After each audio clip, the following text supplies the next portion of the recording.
this season is about more than just gameplay, right? Absolutely, Ben. Hi, this is Yue, and the NACT 2023 fall season is not only about showcasing the talent and the dedication of North America's top teams, but also about creating a vibrant community. Eunice, as the final voice in our lineup, would you like to share some of your thoughts on the upcoming season? Absolutely, Yue. Hi everyone, this is Eunice. This season is set to be our most exciting yet, with fresh faces, an up-to-date rule set, and a restructured prize pool that's more inclusive than ever. But at the heart of it all, we're building a community. Isn't that right, Sina?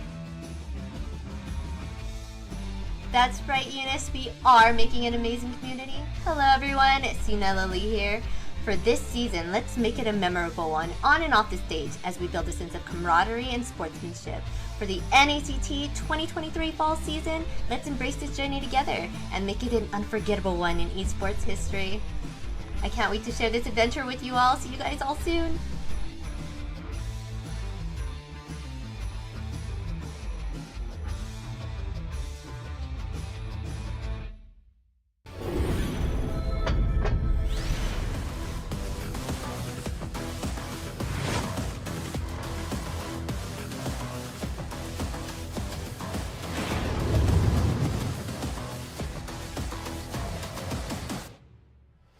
Mobile Legends Bang Bang's new emblem system is about to launch. Master the new emblem system, unleash their potential, and conquer the battlefield. No matter which heroes you play, the new emblem system will open up new possibilities.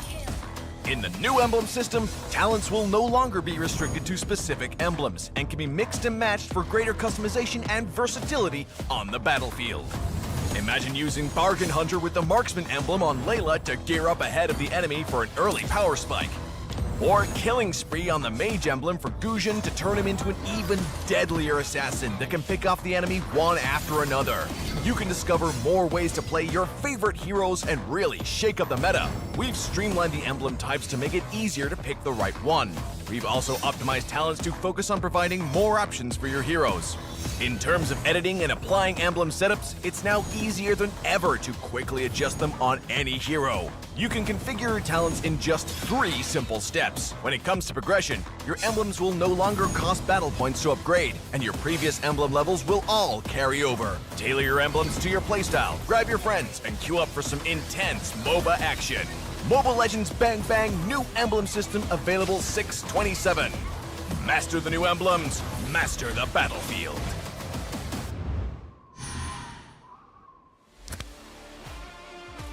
The upcoming tournament for NACT Fall. This is Mara Aquino wishing you guys luck, and I hope you guys do so well and you go to Philippines for the upcoming M5 World Championship. And you never know, it might be you that I announce as the winner. Hi, I'm Gideon Q. I'm from Malaysia. I'm a talent as well as a caster for a majority of the MLBB tournaments that you may see internationally. Good luck to all the teams who are coming in for NACT fall season. I can't wait to see potentially new talents coming out from North America. Obviously, we love the old, but some new ones would be great to see how the community is going to continue to grow, and especially when we're looking at the top 1%. Good luck to all of you guys, and especially those who are prepared to deal with a giant crowd when you start flying over for the international. Good luck, everybody. Wait. Right. Hi everyone, I'm Nighthorde. How are you guys doing? I just want to say a few good words here. I've been very excited to see you guys grow. It's so great to see how things have developed over the seasons, over the years. I hope it gets bigger. I hope you guys have more to say on the international scene, and I heard you guys are coming to ISL, so that's super great. Can't wait to see you guys there. Can't wait to see you guys rock the, MLBB scene. Hey guys, my name's Tefel, and here's the thing, we watch NACT Grand Finals, and if that shows anything about how NACT is as a region, you know what? I can't wait for it. I hope NACT falls. All of you guys will do good, because at M5, we gotta see a surprise, man. I can't wait to see NAs in M5.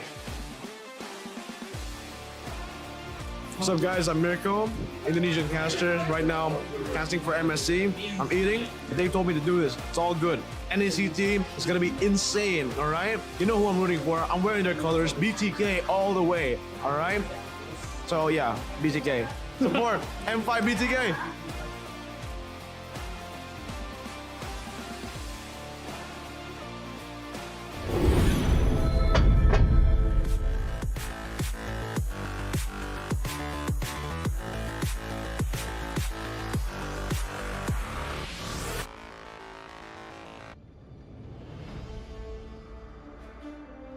When upgrading your emblems, you will unlock talents at specific levels. Different emblems will unlock different talents. You can choose an emblem by role and use the talents it unlocks directly as your default setup, or you can freely mix and match different emblems and talents to create a custom emblem setup. We're going to show you how to create your emblem setup for your heroes. Emblems. First, let's take a look at the revamped emblem system.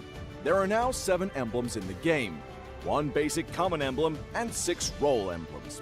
Different emblems can provide different attribute bonuses. It is recommended to use the emblem that matches a hero's role.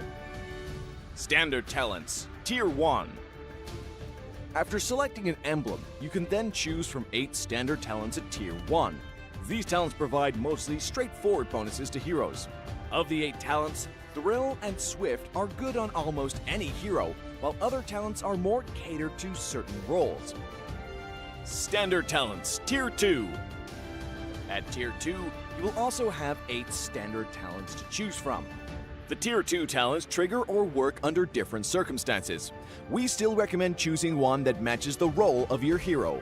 But if you're an advanced player, you are free to choose any of the talents to fit your playstyle. For example, if you're playing the core hero on your team and want to focus on gearing up fast, you can choose the Bargain Hunter talent regardless of how your hero deals damage. And heroes who rely on their skills for sustained damage, whether it be a mage or fighter, can use the Festival of Blood talent for more spell vamp.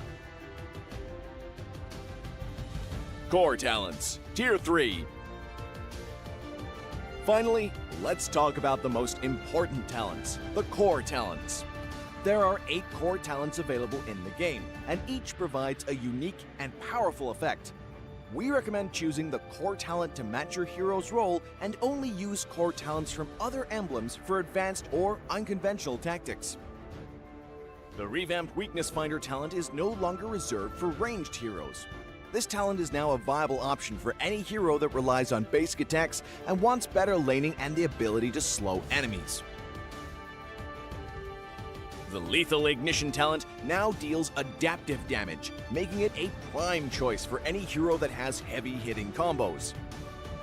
While the revamped emblem system still uses the existing talents, we have removed the restrictions between emblems and talents, opening up new possibilities for many heroes.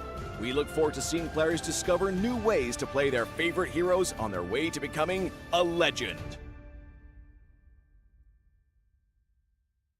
Arclight Outlaw, Ixia. Passive, Siphon Starlium. Ixia's basic attacks and skills apply a Starlium charge to targets on hit. When using a basic attack on an enemy with 2 Starlium charges, all charges will be consumed to increase the attack's physical damage, while healing Ixia for the same amount of HP. Siphon Starlium can trigger on all enemies in front of Ixia that are within her attack range. First skill, Dual Beam. Ixia fires 2 energy beams along the ground that deal physical damage and slow enemies within a rectangular area, while increasing her movement speed for a duration. Enemies hit by both beams will take double damage. Second skill, Star Helix. Ixia unleashes a canister of Starlium energy in the target direction and knocks back nearby enemies. After a short delay, the released energy pulls enemies to the middle line and deals physical damage. Ultimate, Full Barrage. Ixia reassembles her weapon into 6 small weapons and enters the Barrage state for a period of time. In Barrage state, Ixia's skills can only be cast within the Ultimate's fan-shaped area, but they gain much more range, and her basic attacks can simultaneously hit up to 6 targets, prioritizing heroes within the same area.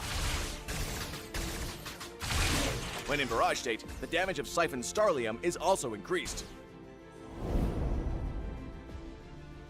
In the laning phase, Ixia can initiate by using her second skill to pull enemies together, then use her first skill to deal double damage to the lined up targets. Use the extra movement speed from her first skill to chase and finish off enemies with basic attacks.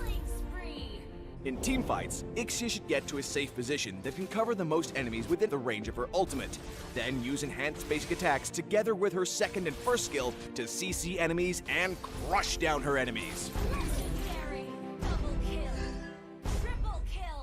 Ixia is strong in 1v1 situations and is also exceptional in teamfights by providing CC and AoE damage. Kite enemies with her skills in the early and mid game and wait for a good opportunity to unleash her ultimate in teamfights. Upgrade Ixia's first skill at level 1. Then continue to prioritize upgrading her first skill as the main source of her damage.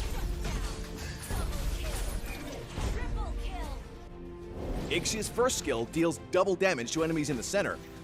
So, use her second skill to pull enemies together before unleashing her first skill to maximize the damage.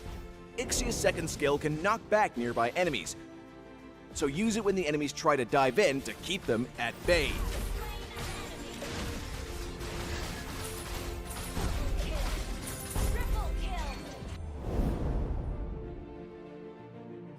Corrosion Scythe and Demon Hunter's Sword are Ixia's core pieces of equipment because the high attack speed and basic attack bonuses fit her playstyle. Get Wind Talker to further enhance Ixia's sustained damage, and Malefic Roar in the late game to increase her damage against tanks. We recommend the Flicker Battle spell for Ixia to make up for her lack of mobility.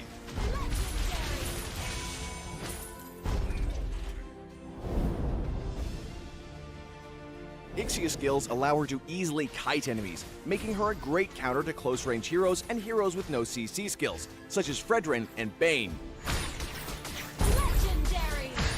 Ixia is countered by heroes with burst damage or CC skills, such as Saber and Aemon, due to her poor survivability. Ixia's ultimate can deal a lot of continuous AoE damage, so heroes with CC skills are her ideal teammates, such as Atlas and Vexana.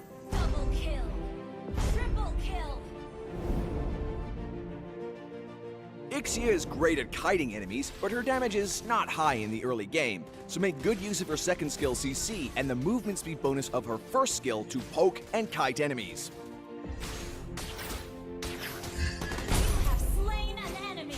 In the late game, and fully geared, Ixia should find a safe position that can cover most enemy heroes in her ultimate and melt them with her endless barrage of attacks. Don't forget that her high HP lifesteal from her passive can keep her alive long enough to finish off her enemies. Project Next was born from your passion, fueled by your hopes and expectations. At times, we stumbled, but you were there to support us. And when we succeeded, you were there to cheer us on. Now it's time to start the next chapter together.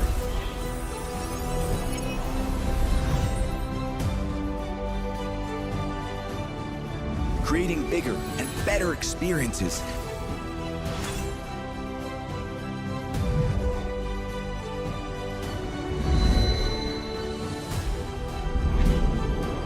Telling new stories and legends.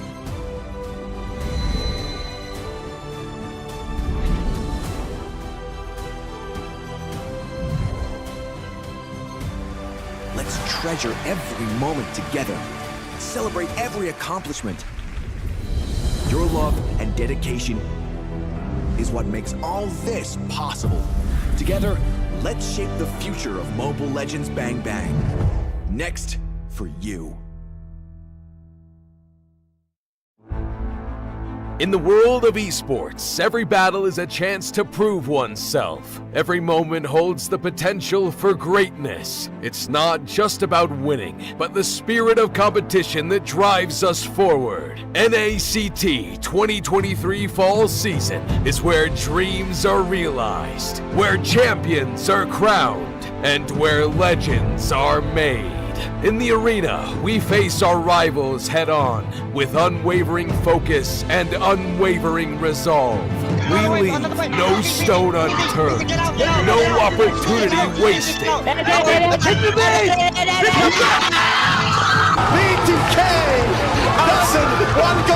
Together, we create moments that will be etched in history. We inspire, we innovate, and we forge new paths towards glory. NACT 2023 Fall Season. My fight, my moment.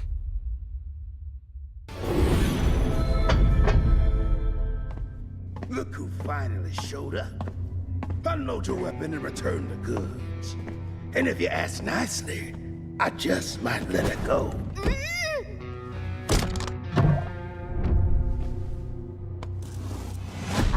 Who said I was returning it? You little... We had a deal! I just came here to test my new toys. They ain't even loaded. Staring down the barrel and you're still daydreaming about being an inventor? Huh?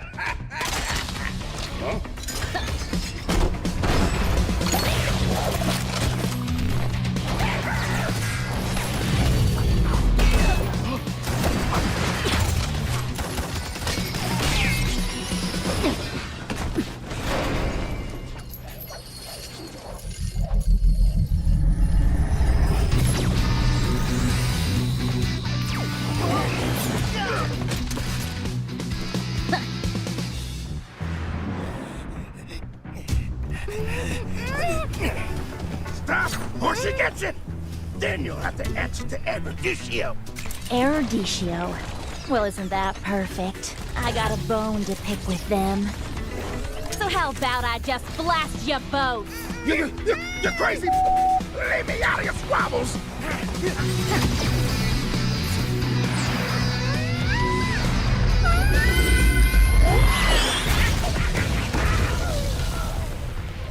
That was dirty! Haven't you heard? I do things my way. I really don't like being used as bait, you know. Anyway, let's return that to Erudicio. Oh, I have something special in store for them down the road.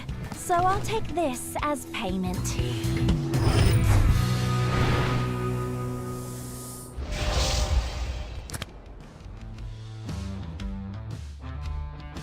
Hey everyone, this is Liz. Are you ready to witness some exciting changes this season? We got some fresh faces joining us in the caster teams, bringing in new insights and perspectives. Now, speaking of exciting changes, Drex, I heard you got some thrilling news to share with us about the prize pools. I couldn't have put it any better myself, Liz. What's up, guys? You already know who it is. Trex here with the beard this fall season. Now, we've reconstructed our prize pool to reward more teams than ever. And that's not the only update. Private Dancer, isn't there a few things you want to tell them about the tournament rules? You bet, Trex. Hello, ladies and gentlemen. It is I, the Potato King here, Private Dancer, bringing back that unique voice and unique sense of energy to each and every match. But this season, we are raising the stakes. We've revamped the tournament rules, aiming to make sure that each and every experience for you guys is more intensive, more captivating, more awe-inspiring for you, the viewers. But that's not it. Steph Weezy here can tell you about what we can expect from the caster team this season.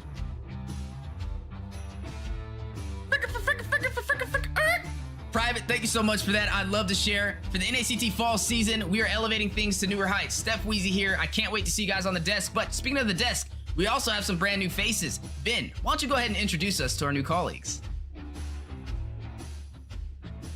With pleasure, Steph Weezy. Hey, I'm Ben, and we're delighted to welcome outstanding new talent to the team this season, Yue. He'll be joining us and providing exciting commentary and breaking down all the intense matches that are to come. Yue, I believe you have some insight about how this season is about more than just gameplay, right?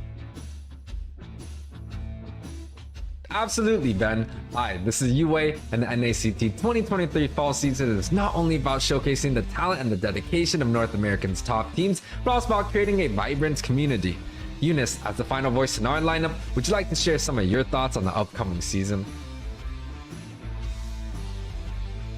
Absolutely, Yue. hi everyone, this is Eunice. This season is set to be our most exciting yet, with fresh faces, an updated rule set, and a restructured prize pool that's more inclusive than ever. But at the heart of it all, we're building a community. Isn't that right, Cena?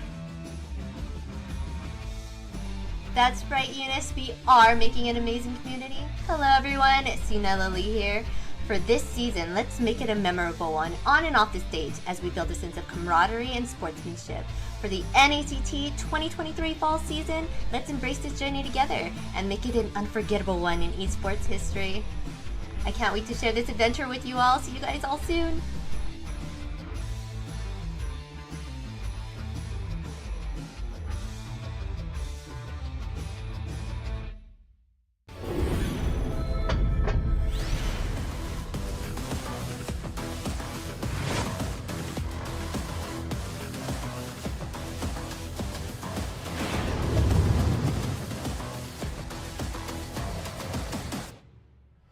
Mobile Legends Bang Bang's new emblem system is about to launch. Master the new emblem system, unleash their potential, and conquer the battlefield.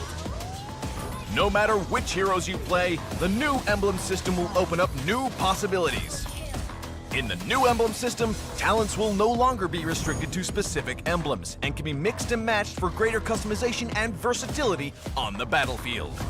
Imagine using Bargain Hunter with the Marksman emblem on Layla to gear up ahead of the enemy for an early power spike. Or Killing Spree on the Mage emblem for Guzhan to turn him into an even deadlier assassin that can pick off the enemy one after another. You can discover more ways to play your favorite heroes and really shake up the meta. We've streamlined the emblem types to make it easier to pick the right one. We've also optimized talents to focus on providing more options for your heroes. In terms of editing and applying emblem setups, it's now easier than ever to quickly adjust them on any hero. You can configure your talents in just 3 simple steps. When it comes to progression, your emblems will no longer cost battle points to upgrade, and your previous emblem levels will all carry over. Tailor your emblems to your playstyle, grab your friends, and queue up for some intense MOBA action. Mobile Legends Bang Bang new emblem system available 6/27. Master the new emblems, master the battlefield.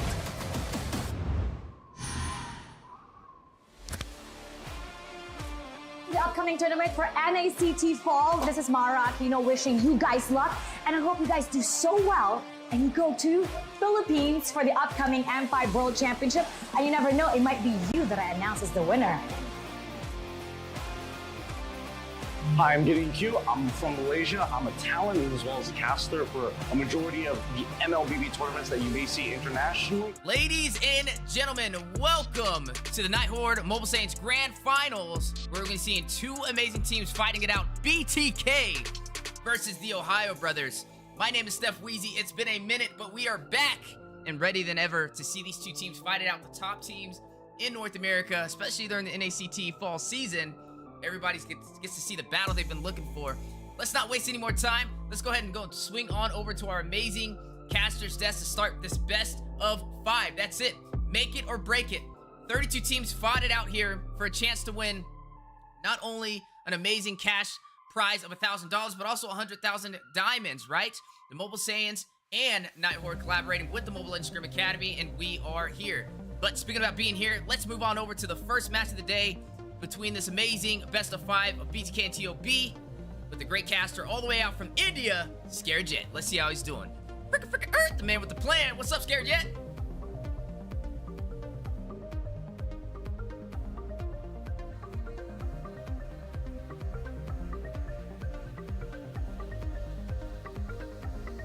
But finally, it's good to have you back as well, Weezy. And just as you mentioned, without further ado, jumping right into the drafting phase. And this matchup, as you've already mentioned, this has been most awaited one, I believe. BTK up against the Ohio Brothers. The hype is real.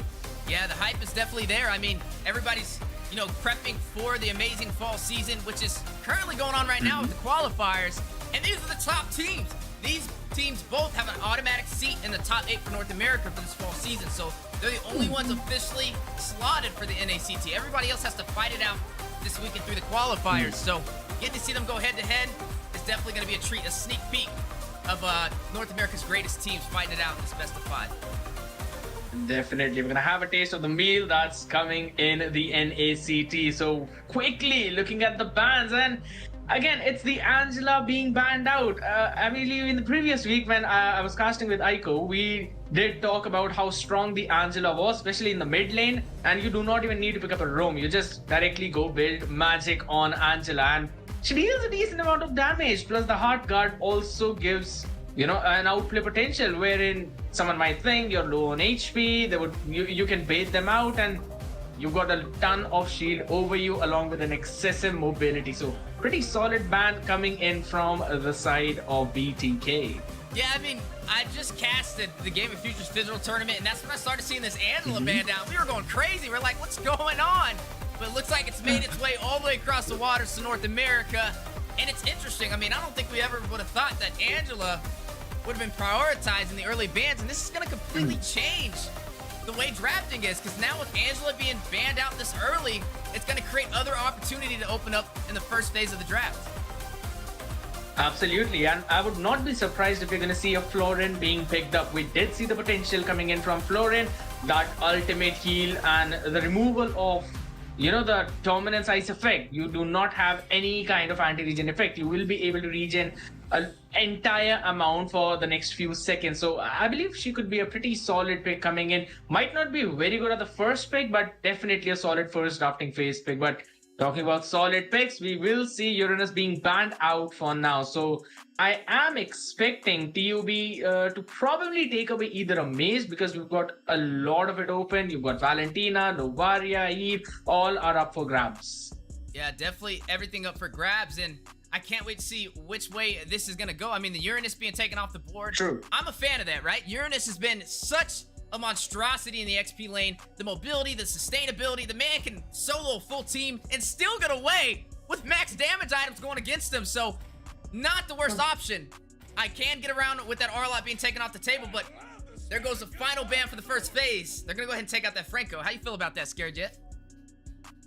Pretty decent ban. We know that Franco is basically a counter of almost all the assassins or all the diving heroes who would want to jump into your backline. Suppression coming in. So I believe BTK might as well pick up the Kaja for the first pick. You ban out one suppression, you have the chance of taking the other one, which will deny TUB any kind of dive-in composition. Maybe a 1-3-1 setup that we are currently seeing these days. An assassin in that jungle and all the farm just focused around him.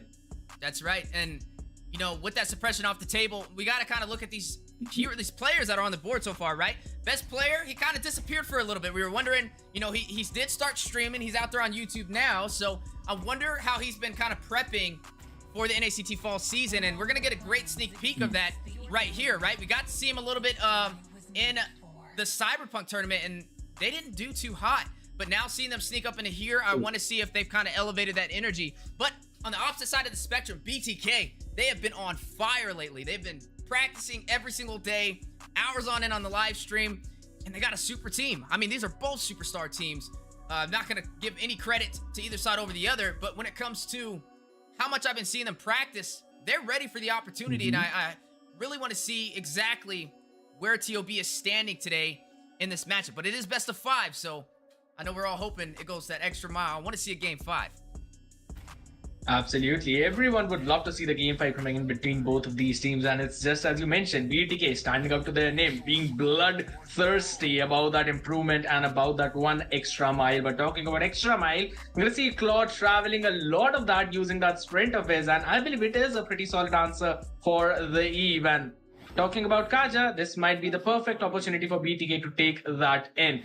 And I would say the Kufra kind of came out way too early in the draft. TUB could have had a chance of, kind of keeping that rumor as a surprise, just to, catch BTK off guard by probably going in for a support as their roamer. But still, they've logged in the Kufra. They probably have a plan in their mind. Yeah, definitely have a plan. I mean, Zia is running in that gold position. He did lock up that Clyde, like you mentioned. He's going to have amazing late game damage, but it's going to be an upscale battle. I mean, you have the Saber, which is definitely interesting right now to see that locked in, but it is suppression, right? I mean, they don't have the Kaja. They go in for the Saber instead. Yeah. That's interesting. But Mobile Zane, he is going to go ahead and pick up this this Link. So he's going to be running the assassin route. That's going to be something a little spicy, a big entrance, especially for a game 1 in the grand finals. So I'm excited for that. I see a lot of people asking in the comments about the music, so I am going to lower it a little bit so that you guys don't have to hear that. But speaking about this game, speaking about what's going on, I know somebody asked who Toge is. I believe that is T. That is T over there for BTK. Just a little bit of a name change, so hopefully that clarified some things. But with Chicken in the mix, Chicken usually is going to either flex to that XP or he will flex to the gold lane. I'm expecting him to run the gold right now, so we may be seeing T in that XP position, and we'll see how it goes. I mean, they kind of flex both between it, so this will definitely be an exciting one.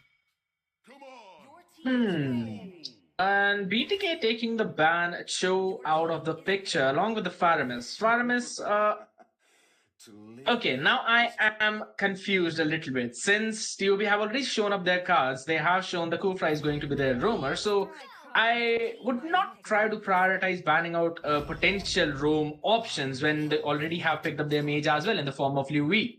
So I really think that the draft of BTK at this point, it's pretty solid.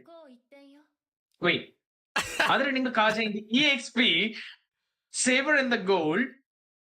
Steph, all right. Interesting. For a reset.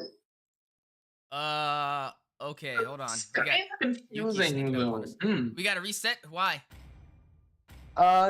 They messed up on their pick, and in marksman, Gina is available, the thing, so they want to reset. They I'm not sure what to do here. Wait, hold on. Are you saying one of them messed up the draft? Yeah, so Gina is supposed to be in their draft, but so they're requesting a reset. Oh my gosh. Who's okay, how do you want to handle it then? You want to reset it? You gotta go hop in both VCs and talk to him then, Talon. Yeah, let me do that real quick. Okay. All right.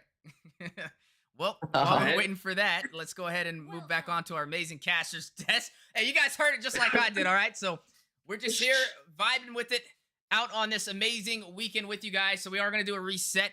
But hey, I guess you guys get to go through the full draft without the music now. Y'all don't vibe with the music? What's wrong with it? Is it too loud? I could have turned it down. Sheesh. I did not hear the music, but I guess I'll have to jump on the stream as well to see what the music was. Oh, you ain't gonna hear it now because they better turn it off. So. Jeez. You haven't even sent me the last playlist, BZ. Man, I thought the music was fine, bro. I don't know. Was it too loud or is it just like hurting y'all's ears with just not liking it? They're gonna say both. Just you pure evil. Never know. Pure evil. All right, so we're getting Gina is actually jumping in. And T is dropping out. So T is gone and Gina is in. And I think we're good now. So I see. Yeah, I mean, hey, they talked about it with the teams. The guy who came in Talon, he's the main coordinator for this entire event. I'm just hosting it, but he went in and he talked to Zane and them, and he also talked to the Ohio brothers, and they both agreed to do a redraft. So I mean, as long as both teams agree, then you can't really not really upset with it, you know. As long as they agree. So looks like we're mutual understanding.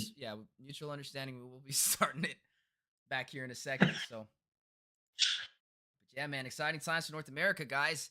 Getting to see two powerhouses fight it out. Like I said, we don't get to see them in the qualifiers because they already have a spot in NACT. So we only see the remaining teams trying to fight it out for the last 6 positions. So do we cue the music back up? Is that the cue, Bonder? Do we put the music back in during the section? Should I put a poll out on YouTube for the? Steph, so we can go with a reset, and then we'll go from there. Yeah. They both agreed. Yeah, they what is it? BTK, yeah, they said they're gonna put Gina in to reset, and then for the TOB, they said they're fine with the reset, but they want 1-0. That's not a reset then. that's a. Oh yeah. So what am I? Wait, are you? Did you just give TOB the game? I'm going to the call again. Yeah, you gotta make sure both teams agree with that. Yeah. Trying to get me in trouble. That's not technically a reset. That's basically a full game. It's fine. We can have a redraft in game number 2. Man, I want to see them both on equal standing. I don't want to see a slight advantage, but it is weird to set it last minute like that. So, hey, we're here for the people, man. We are right here with you guys across the land of Dawn, enjoying this experience together. So much love to everybody out there supporting the Mobile Legends Scrim Academy. It's been a journey, right? This is season 3. We've been able to host 2 tournaments with over $1,000 that we pushed back into the community. And you know, we have bigger plans as we go throughout the year. So it's been a journey. This is all community driven. We are not paid for this. This is literally just putting out our dreams onto this platform to be able to share with everybody, to kind of spice up the community. So thank you for everybody that's been out here as well, supporting us throughout the whole season. I see the music, but I don't know if y'all want. Look, if I put the music on and then I see a bunch of hashtags no music, you know, maybe we do a poll. We do a poll for the music. So guys, sounds good. Sounds good. Qualifiers is going on right now. Who do you guys have your eyes on for NACT so far? Is there any super teams that we should be looking out for that are going to claim those last 6 positions? It looks like they're almost done too, by the way. So we kind of turn this into a little bit of an open podcast with everybody while we're waiting. So you don't think they agree? I don't know if they agree. I mean, if it was me, bro, I'm taking the game. You know, because they readied up and they started into the draft. I would personally take the game, but it's not my choice. You know, it's not my choice. That is true. I wouldn't have allowed a restart, but it's not my event. I would have just said they have to run it because that's who they put in the position. I don't know. We'll see how it plays out. They did press ready, so yeah, it kind of is obvious, but nonetheless, by the way, congratulations, Weezy, for your Liquipedia page as well. Here's the news. Congratulations, yes, and everyone in the comment section, do let him know and show him your love as well. This guy has been absolutely amazing, and again, thank you for the opportunities that you have provided me, Weezy, and it has been a lovely ride, and of course, looking forward for more in the days to come. Hey man, I'm just having a pleasure being able to cast alongside you guys. Without y'all, like I said, it wouldn't be possible. Everybody on the MLSA, everybody in the community. So thank you, Scared Jet, for that, and I appreciate you, man. He's all the way out in India, so it's like 7 in the morning or something over there for him. So this is definitely 6:30. Okay. Well, looks like both teams are ready. I just need Talon to jump back in and let us know if they're taking the game or not. If they're taking the game, then I can't go from there.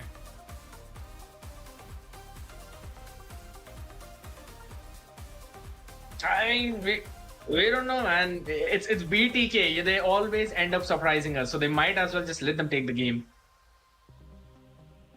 They picked up a saber at the end of the day. Like, hello?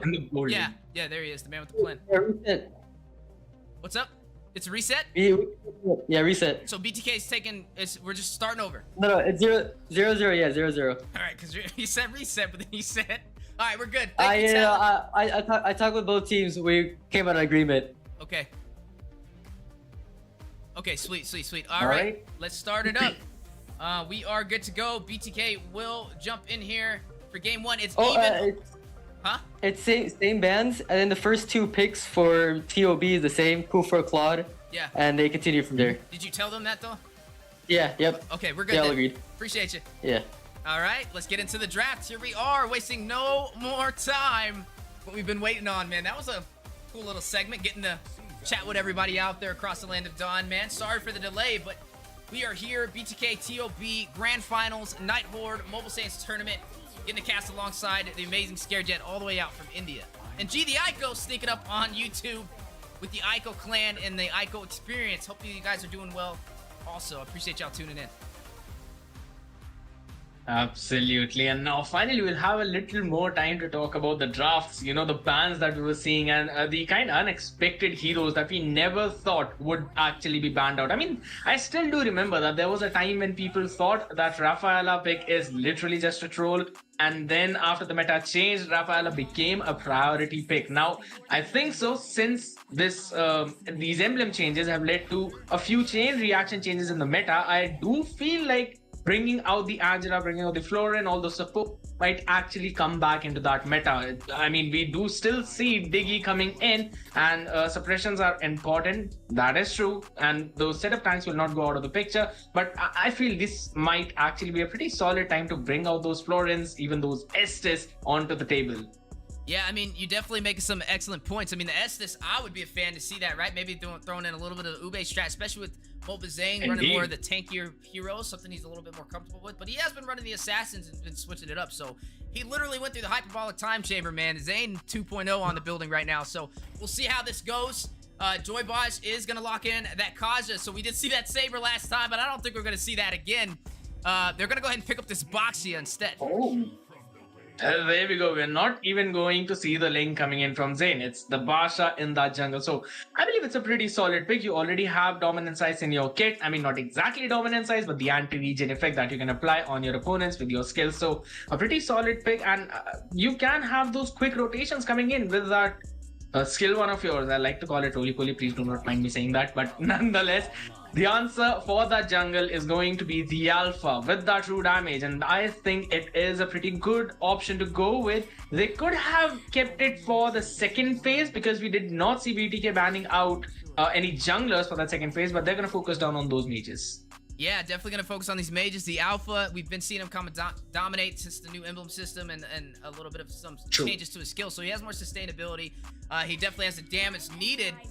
When we're looking at Mobile Zane, though, he's running this Boxia, so he has the mobility to really rotate around. But when I see Joy Bosch pulling out this Kaja, I'm expecting some great suppression onto Zia, right? Get to that gold lane, deny him from being the ADC that they're relying on for that mid to late game. Because Zia could be a problem. He could dive into Yato when he drops down to manipulation, but there's counters on both sides of the table, so I'm liking what I'm seeing so far. As of now, yes, that is correct. And now both the teams, they will try to play a little bit differently, I believe, because you have the kind of dive-in composition coming in from TOV already, while if you're looking at BTK, they would probably want to isolate the fight. They would want the Kaja to get that suppression in for the first pick, and then would want to follow it up with that 5v4 advantage or 4v3 advantage, whatever that may follow after that. But again, so it's basically entirely different compositions clashing out against each other. It will come down to those micro plays, but for now, I want to see the EXP matchup that we're going to witness, and it's going to be the Yuzhong. Please bring out the Esmeralda. Oh man, I would love to see the Esmeralda here. I think that'd be an excellent matchup for the XP lane. Now, Milo, right? Let's kind of focus on him for a little bit. He's been rotating around. He's been playing with BTK. He's been playing with the Ohio Brothers. He played for Indables. And now here he is on the Ohio Brothers. And it looks like he's found his home for the NACT fall season. He has a lot of Supreme titles for a lot of these heroes. Yuzhong was one of them, right? He's definitely what I would say one of the most underrated players in this bracket so far between these two teams. And this is going to be his time to shine. It's time to kind of let people know who he is, and I'm expecting some great things. But with the draft being finalized, we wanted the Esmeralda. Looks like they're going to go in for that Terizla instead. Salamanca picking up the Farza. That is Hoon. And then Gina God Mode in the building, guys, over there for BTK. Looks like that is what, Leslie over there? Yeah, I'm waiting for you to pull out your cushion. That Leslie one. If in case we are seeing the MVP, I know and I can bet on it that you will definitely pull it out. But nonetheless, Farsa to wrap up the draft coming in from Salamanca. So I believe a pretty solid draft coming in for both of these teams, and they do have the utilities to zone out their opponent. Plus, again, that penalty zone for Fight Chicken will be an excellent tool to use, especially against the Yuzhong, the Kufra, as well as Alpha in the hands of best player. Plus, Zia would also need to play safe. Since he is not running with the Purify, that Sprain is the only spell that would save his life. That's right. Speaking of saving lives, ladies and gentlemen, we are here. BTK versus the Ohio Brothers, Nighthorde and Mobile Saiyans collaboration for a tournament partnered with the Mobile Legends Scrim Academy, the Grand Finals. And already asking for a pause from Sir Benny. Jeez. I didn't even get through the introduction. What is going on right now? This is kind of crazy. So let's move on back to the caster's desk here. Jet, sorry to sneak back up on you, but while we're waiting for that pause, I mean, hey, there's a lot on the line, right? I mean, they want to make sure they have like 0.01. I can't get into these percentages because you know how that goes when it comes to these two teams. But looks like they're just probably checking that MS, so we will wait for a second and see what's going on. Sir Benny requested it, so let's just figure out what's going on real quick, and then we will be right back. So let me see. Guys, we'll be right back. I'm going to put it on a Be Right Back screen. Don't go anywhere. It'll probably take like 1 minute, and we'll be right back on the screen. Sorry, but hey, we got to be fair. Rules are rules. BRB. Different emblems and talents to create a custom emblem setup. we're gonna show you how to create your emblem setup for your heroes. Emblems. First, let's take a look at the revamped emblem system. There are now 7 emblems in the game, 1 basic common emblem and 6 role emblems. Different emblems can provide different attribute bonuses. It is recommended to use the emblem that matches a hero's role. Standard talents, Tier 1. After selecting an emblem, you can then choose from 8 standard talents at Tier 1. These talents provide mostly straightforward bonuses to heroes. Of the 8 talents, Thrill and Swift are good on almost any hero, while other talents are more catered to certain roles. Standard talents, Tier 2. At Tier 2, you will also have 8 standard talents to choose from. The Tier 2 talents trigger or work under different circumstances. We still recommend choosing one that matches the role of your hero. But if you're an advanced player, you are free to choose any of the talents to fit your playstyle. For example, if you're playing the core hero on your team and want to focus on gearing up fast... Alright guys, we are back. Appreciate y'all. Sorry for the delay. Slight disconnection issue from Shark, but he's back in action, so let's not waste any time. Let's jump straight into the game. This is BTK for the second intro in the last 30 seconds up against the Ohio brothers, fighting it out in a 5v5 best of 5. The winner would take $1,000 and 100,000 diamonds on the line. Who will claim victorious?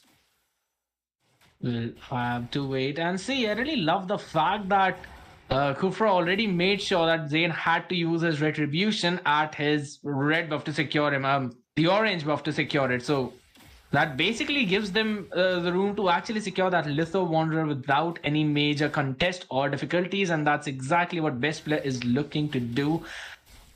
No way are we actually seeing... Alright, Claude was going back in his own base. Now we'll be jumping to take that wave. Now this is one thing I love about Leslie, yes, that it is a pretty late game hero, but for now we're going to focus down on the bot side, VZ. Yeah, fight going in on the bot side. Chicken, very low. Best player cutting to that bottom side, trying to get an early pick off, but not able to seal the deal. Looks like Chicken will be able to get back to safety, not draw first blood 1 minute in. Indeed. So I really thought that might actually be the first blood, because we did see the alpha charge being used up, even the retribution. So just making sure to use everything in his arsenal to secure that pick. Now, since he's failed to do so, this does mean that BTK, they do have a solid chance at making sure that the Terizla is going to get that level 4 so that the penalty zone is available for this next skirmish. Oh, speaking of skirmishes, you are going to see the Tyrant's Rage rush in with the alpha charge. Zayn taking a lot of damage, still able to sustain himself with this Boxia jungle, but you can already see the early aggression from the Ohio brothers staging this turtle pit for the taking, but the feather airstrike in the middle from Salamanca hits Joy Boss. Manipulation drops down from Yato. Double artillery. Yato draws first blood. Best player will get the turtle, though, for the Ohio brothers. Yes, they lose a member, but they find the first neutral objective. It was so very close, and Milo was just so low on that HP, but for now, we're going to see the engage hit again. Ooh, Salamanca is going to flicker out very low. Yato wants to kill, is going to find Hoon, shut him down, but Fried Chicken will fall to Milo, picks one off for himself. You are seeing Zayn very low, needs to get out of there. Milo hungry for another kill. 2-1 on the scoreboard. BTK leading the way in kills, but losing the first turtle. Indeed, and yet the two people who were lowest on the HP bars were probably Gina on the Leslie as well as Zia on the Claude, because they're just having their time in that top lane, poking each other. But that was a pretty solid fight, and I really feel like best player with his retribution was so on point. He needed that turtle in order to survive the burst coming in from Fried Chicken, and now since they managed to do that, they'll probably want more. Oh, speaking of more, there you go, served on a silver platter. Manipulation drops down. Moba Zayn trying to deal some damage. Salamanca with the wings by wings gets out of there. Able to dodge Yato's manipulation for that final hit. No members are going to fall in that skirmish, surprisingly, though. Cool, calm, and collective. 3 minutes in, 2-1, still on the scoreboard. At first, I was looking at the HPs on the side of Bloodthirsty Kings, and then in a second instance, I noticed, all right, there's a real-world manipulation, and they're the ones who are actually chasing the Ohio brothers away. So that was a pretty solid move coming in from their side, and I love the fact that TOB knew that they would be the ones who would fall in that fight, so they did not overstay their welcome. Both the teams playing with such brutal discipline, but talking about discipline... Yeah, you are going to see a little bit of that skirmish, possibly on the way in the mid lane. Down goes a feather airstrike from Salamanca, trying to get a pick off. Zane, caught between three members. You're going to see a Tyrant's Ravade on the wall for the stun. Zane may not be able to get out of there. He's going to go ahead and use that Tortoise Pursuance. Just in time, he does get out, though. Very close call, but Ultimate sniper Snipe. goes out. Best player is going to take the bullet, but hit with the penalty zone. Gina's going to find Sir Benny. Right, may be able to get one. Finds best player, but now Milo for the punish, and Zia from the side. Manipulation drop down. Yato is going to find Salamanca. Milo is going to find Chicken. You're going to look at the airborne knockup onto Milo, though. Joy Boss wants to do some additional damage. Milo will be able to get out of there, though. 5-2 so far. BTK having the slightest advantage when it comes to these skirmishes. Yeah, and herein I thought that it would be the Ohio brothers who would win those fights, but nonetheless, the main reason why they, oh, never mind, that Zia just deleted. Man, this is getting intense very fast. They're not really playing too passive. They're taking every single fight they can, and I love it, right? We want to see these blood battles between North America's finest. And speaking of blood battles, Sir Benny caught between three members of BTK inside of that turret. It looks like he may get out of there, but the turret will fall. Joy Boss will be able to secure that. Best player, though, joining the party, is going to use his retribution on Zane. I'm kind of scratching my head on that one. Not really sure if he even had an even chance to take Zane down there in that skirmish. Probably he was just confused, and maybe just because of the presence of that fourth member, he decided not to go in for that engage, because the retribution that best player used was to slow down Zane, just to make sure that they would be able to continue that fight, prolong that fight. And that Zia just deleted yet again. The positioning of Joy Boss on the Kaja is just impeccable. Yep, and speaking of positioning, Chicken, 1v2, make that 2v2 as Zane joins the party. Make that 4 as Yato and Joy Boss from afar. Black Dragon from Milo tries to fly to safety, gets inside of the turret, but they are not done. Mobile Zane, Joy Boss, and Yato proxying around. Zane being a menace on this Boxia jungle is going to go ahead and possibly proxy this minions. Chicken also providing some pressure, but no, they're not going to cut the minions off. They're going to shift their focus back to the jungle. Jeez, I mean, it seems that the win condition for Ohio brothers would be to take Chicken down as quickly as possible, because this guy is a menace in this battlefield as of now. There we go, another penalty zone. And it looks like they are going to claim yet another turret. 2 turrets falling so far in BTK's favor. Yes, they lost the first turtle, but hey, they traded it for 2 towers and are leading by 5 kills. I would say the early game is definitely there so far for the taking. Absolutely, and there we go, another fight. Here it's going to go down. Zane is going to find best player. Is going to find a kill, a jungler, taking down a jungler. Best player having a little bit of a rough start. 0, 2, and 1 so far on this alpha. That goes the same for Zia as well, especially on the cloud when you know that you need the Demon Hunter Sword as well as the Golden Staff. So that's a pretty rough start for the Ohio brothers indeed. They had a pretty solid one, especially when they secured the first turtle, but they did lose a couple of members even in that fight. And now their own jungle is being invaded because there is no turret protection, especially for those tier 3. So it's basically a free reign of BTK for now in the map. We are seeing it turning in blue. Having a quick look at the items, we are seeing Cloud going in for that golden stuff. It's going to take him a few more minutes to build it up, while Eve has already secured the Ice Queen wand. So utility being built up by Yato. So that's basically just BTK getting their power spikes now, as Leslie has secured the Endless Battle and BOD, and should be just deleting the Yuzhong, the Alpha, as well as the Kufra. Yeah, and I mean, just look at the gold difference between Gina and Zia right now. Gina has 2,000 more gold. Definitely a huge advantage when it comes to the ADC. Concealed play was called in right there. Joybot's trying to get yet another manipulation on Zia. That's just been one of the key pieces to the puzzle so far for this game, is Joybot's positioning with this Kaja. Definitely. I mean, manipulating him to bring him back in his own team. Now, that's exactly what they've been doing time and time again. They know that their win condition is Leslie. Yes, they can play for the picks. They will turn it into a 4v5. And they would make sure that Leslie is going to deal that true damage. Literally, best player up against Gina. Both these 2 damage dealing heroes, and for now, we're going to see another engage. And there goes the puzzle piece in the making. Another grab at the Divine Judgment for the set. Oh my god, that's just overkill right there. Chill out. BTK, just take the turret. And Gina is going to go ahead and secure that. forcing the Ohio brothers back to the tier 2 for the mid lane, and looks like Milo trying to front line. Furious dives in, caught with the manipulation, a huge knockup from the penalty zone. Chicken diving into the full team of the Ohio brothers. Gina picks up a kill, takes down Hoon. Another falls. Yato finds Sarbini, takes out Shark, gets a double. Is gonna find Zia as well, leaving only best player and Milo left alone. And the power of the recalls for them to sustain themselves and possibly deal more damage to these turrets. But look at the concealed play. Joy Boss wraps around, suppression, divine judgment. Yato gets a kill, finds best player. Gina takes out the other, falling like dominoes. BTK leading the way 9 minutes in, has opened up the mid lane down to the inhibitor for the Ohio brothers.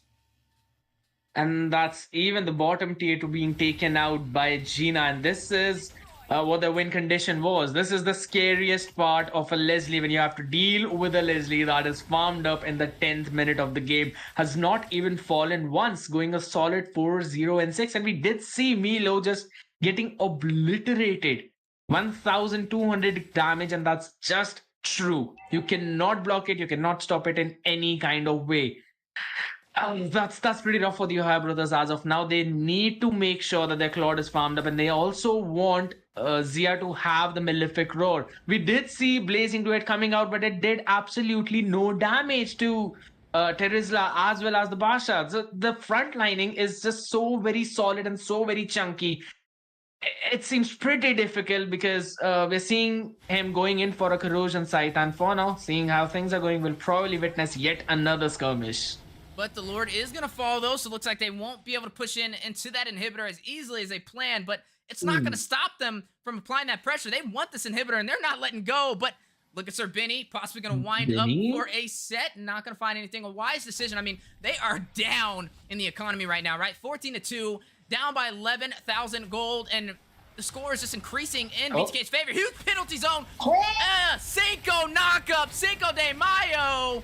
Gina is going to find best player. Manipulation drops down. Ringo order goes out. Gina finds Milo. Gets a double. Sir Benny caught with the boy Crystal. Gina gets a triple. Do we see the Maniac? Oh my goodness, he hits the Divine Judgment. Zane takes down Hoon. That is the craziest range on the Divine Judgment I've ever seen. It was a flicker away, and he still grabbed him. A full wipeout. BTK, the Bloodthirsty Kings, living up to their name with the TP at the end, takes game 1 against the Ohio brothers in the Nighthorde Mobile Saiyans tournament. And boy, oh boy, that was anything but a close match. What a way to close things out for the game number 1. And I would just have to say, what a way to open the evening. That's just nasty. Leslie with a 707, Gina being literally salty on that battlefield, making sure to delete that front line, as well as one-shot Zia and Salamanca. So that's just a way to play. 11.4. But for me, the real MVP was none other than Fried Chicken on the Terizla. The way he gave those setups, the way he made sure to zone that backline off and take that entire aggression right onto him. That was outworldly, and Zane being extremely tanky with 37% damage, tank 65,000. That's quite a lot of beating he took, but he made sure to deliver 18% of that back to the team of the Ohio brothers. Yeah, I definitely agree with you. I mean, that was more of a dominance when it comes to game 1, right? I mean, I would even give BTK the MVP over to Joy Bosch with those amazing Divine Judgments going in and getting those sets. So between him and Chicken, they were unstoppable on that match. But guys, that is only game 1. This is a best of 5 in the grand final, so don't go anywhere. Grab some popcorn, grab some drinks, and root for your favorite teams on who you think will win this tournament. $1,000 and 100,000 diamonds. We'll be right back with you guys for game 2. Ever, but at the heart of it all, we're building a community. Isn't that right, Sina? That's right, Eunice. We are making an amazing community. Hello, everyone. It's Sina Lily here. For this season, let's make it a memorable one on and off the stage as we build a sense of camaraderie and sportsmanship. For the NACT 2023 fall season, let's embrace this journey together and make it an unforgettable one in esports history. I can't wait to share this adventure with you all. See you guys all soon.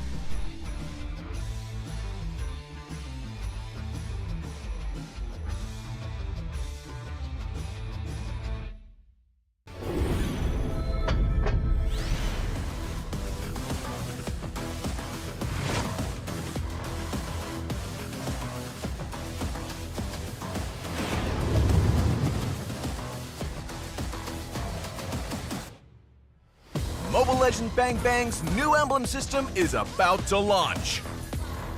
Master the new emblem system, unleash their potential, and conquer the battlefield. No matter which heroes you play, the new emblem system will open up new possibilities. In the new emblem system, talents will no longer be restricted to specific emblems and can be mixed and matched for greater customization and versatility on the battlefield. Imagine using Bargain Hunter with the Marksman emblem on Layla to gear up ahead of the enemy for an early power spike. Or Killing Spree on the Mage emblem for Guzhan to turn him into an even deadlier assassin that can pick off the enemy one after another. You can discover more ways to play your favorite heroes and really shake up the meta. We've streamlined the emblem types to make it easier to pick the right one. We've also optimized talents to focus on providing more options for your heroes. In terms of editing and applying emblem setups, it's now easier than ever to quickly adjust them on any hero. You can configure your talents in just 3 simple steps. When it comes to progression, your emblems will no longer... Ladies and gentlemen, welcome back to Nighthorde Mobile Saiyans Grand Finals BTK up against the Ohio Brothers, an amazing best of 5. My name is Steph Weezy, I'm your host. We're not wasting any more time, man. We're gonna powerhouse through this and see these teams fight it out to see who will be champion, right? A sneak peek at the top teams in North America, right? 2 teams that have an automatic placement in the NACT. Everybody else in NA has to fight it out in a bloodthirsty qualifiers for the next 3 days. So let's go ahead and meet our amazing caster who will be jumping into this game with me all the way across from India as well. Next door neighbor to Scared Yet, if I say so myself. That's right, ladies and gentlemen, Kronos is in the building, the man with the plan. How you doing? I'm doing fantastic, Weezy. Thanks for the wonderful introduction. Yes, probably neighbors indeed. And we go straight into the draft. Like you said, we don't want to waste any time, given the fact that we've taken up all this time already of the entire audience that's viewing this game for this grand final. We've seen them go against each other many times over. We saw them in the NACT spring season. We saw them in the NABA tournament, the NABA tournament finals, right? The Ohio Brothers took that. And NACT was taken by the BTK, although it went down to a really close Game 7. And the NABA tournament was a sweep, if I'm not wrong, by the Ohio Brothers. And here we have a little bit of change in the roster with Gina coming in for the side of BTK. And Ohio Brothers being the same, just the fact that they changed this, made this change in Milo, and you gave an introduction to him already. He is one of those players that is underrated in this current, I would say, in this bracket. And he has all of these qualities with all these supreme titles. And given the fact that all that's going on, we can see all the same bands coming out. We have the Kadita, the Fredrin, the Fanny, the Angela. All these are heroes that are open in the meta right now. But speaking of, White Chicken had a really great game previously. Given the fact that he was doing the dirty work for the entire team. That's what the EXP Laner is all about, right? Being present in the map the entire time. So the one to be watching for this entire game as well will be White Chicken and Milo. The battle between the EXP laners, who I would say would decide this game as well. However, we would like to see, I was going to say that Kaja has to be banned out, given the fact that Joybot was playing it to the ultimate level, right? Yeah, I definitely agree with you. So you would say, I guess Gina kind of being underrated because Gina hasn't really been on the pro scene as much this year, but Gina has been playing for a while in North America. Just took a little bit of a break, but back in action. I still have always been a fan of Gina God mode. Definitely a nasty. I used to call Gina God mode, Gina Claude mode back in the day. If you see the Claude out there, it's going to be insane, I'm telling you. But looking at this game so far, right? I mean, BTK had an explosive performance with match 1. They dominated, one-sided story. We got to see how the Ohio Brothers responds. Like you mentioned, I love how you brought up the Naba, right? The Naba, we seen the Ohio Brothers sweep them, like you stated. But that wasn't the story that we just seen in game 1. So looks like Chicken joining the mix, Gina on the table as well. Are these what they need to possibly shut down TOB? Or will TOB be able to come back from that dominant performance in game 1 and change the narrative? Yeah, it's all that bad blood between the Ohio Brothers and BTK, right? They've been having this going on for a long time now, and BTK living up to the title of being the bloodthirsty kings, going for blood straight away, drawing first blood in this series. And at this point, we can look at the draft. It's pretty much the same draft, almost the same draft where Salamanca here, Hoon, as we know, will be going for the same high ground mages that he is known for. Actually gives away the Valentina, and it's picked up by Yato. And Joybotch picking up his signature Franco. And Sir Bene, who we know Shark, is one of the best roamers out there, not only in North America, possibly the world as well, given the fact that his bread and butter is that Kufra and provides those valuable sets. But this time we can see Milo taking away the Terizla, trying to show Chicken that he can play it better than Chicken. So I don't know. Is that something that you would like to see? How would we counter this Terizla? Speaking of, they go for the X-Borg. Yeah, the X-Borg is definitely going to be interesting. Does have that true damage, and something that we kind of see as a sneak peek when it comes to drafting, right? Some teams try and pull out these trump cards out of nowhere. So I want to see how it plays into this. You mentioned Milo picking up this Terizla. Yeah, we did see Chicken have it last time. Chicken had amazing sets with the penalty zone, and that definitely helped them with the early finish that they had. But Milo had a great performance as well, right? He drew first blood. He was rotating around. He didn't really die too often. But when it came to Chicken being able to set up the team for the Ohio brothers to be picked off, that's where he kind of shined a little bit more than Milo, right? So looks like Milo's having the same plan, gonna jump in with those penalty zones, but it's definitely gonna be a battle of placement. But something that I'm noticing as a little bit of a repetitive pattern is suppression on the table yet again, right? Joybotch ran the Kaja last game. It was the opening factor which led to the snowball that we've seen, and now he got to the Franco. So I don't know, maybe they just ban out the suppression and not let it happen. They took out the Kaja, but hey, Franco is still up for grabs, and without wasting any time, Joybotch is definitely gonna lock that in. Yeah, you know that. Speaking of, give a ban out one suppression, pick out the other, and we can see BTK going for the assassin bans, trying to take away the hero pool of best player, knowing that he is one of the best assassin players in the North American region. And after looking at that game of Baksha that MOBA Zane had, a wonderful game where he can rotate so quickly around the map, provide all the anti-heal by the Tortoises Poissons, and now taking over the Beatrix as well, just limiting the hero pool. However, Zane does go for a Martis in the jungle. I would say myself, that is one way to counter a Terizla, given the fact that you can CC immune the entire penalty zone. And here we're seeing the best player hover over this Lancelot.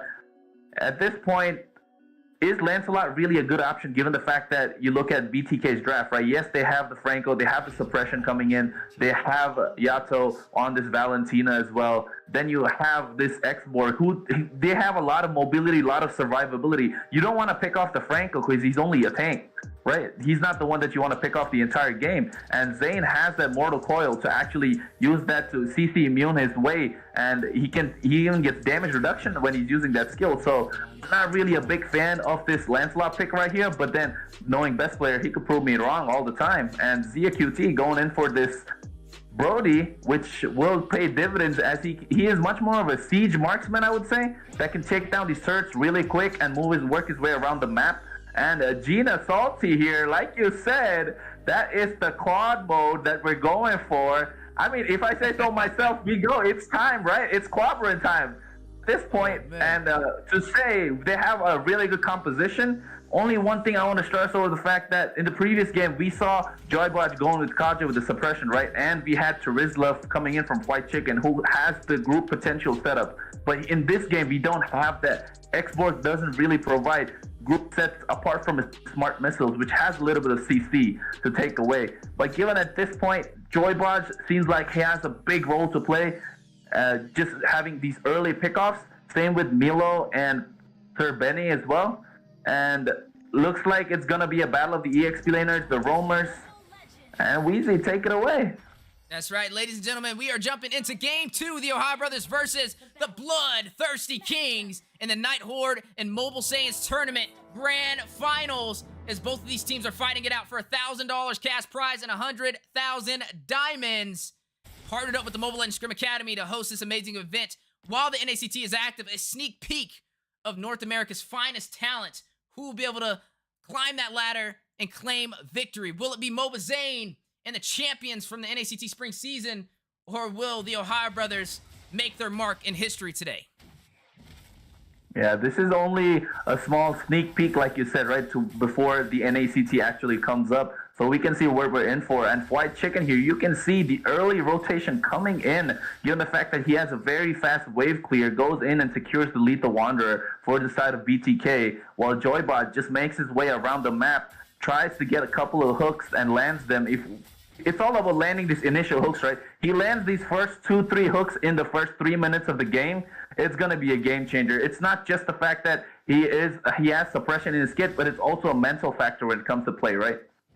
Yeah, definitely a mental factor. And Chicken, very low, kind of similar to the last game, almost falling as first blood, but he knows when to pull out. But you are going to see best player rush in last second.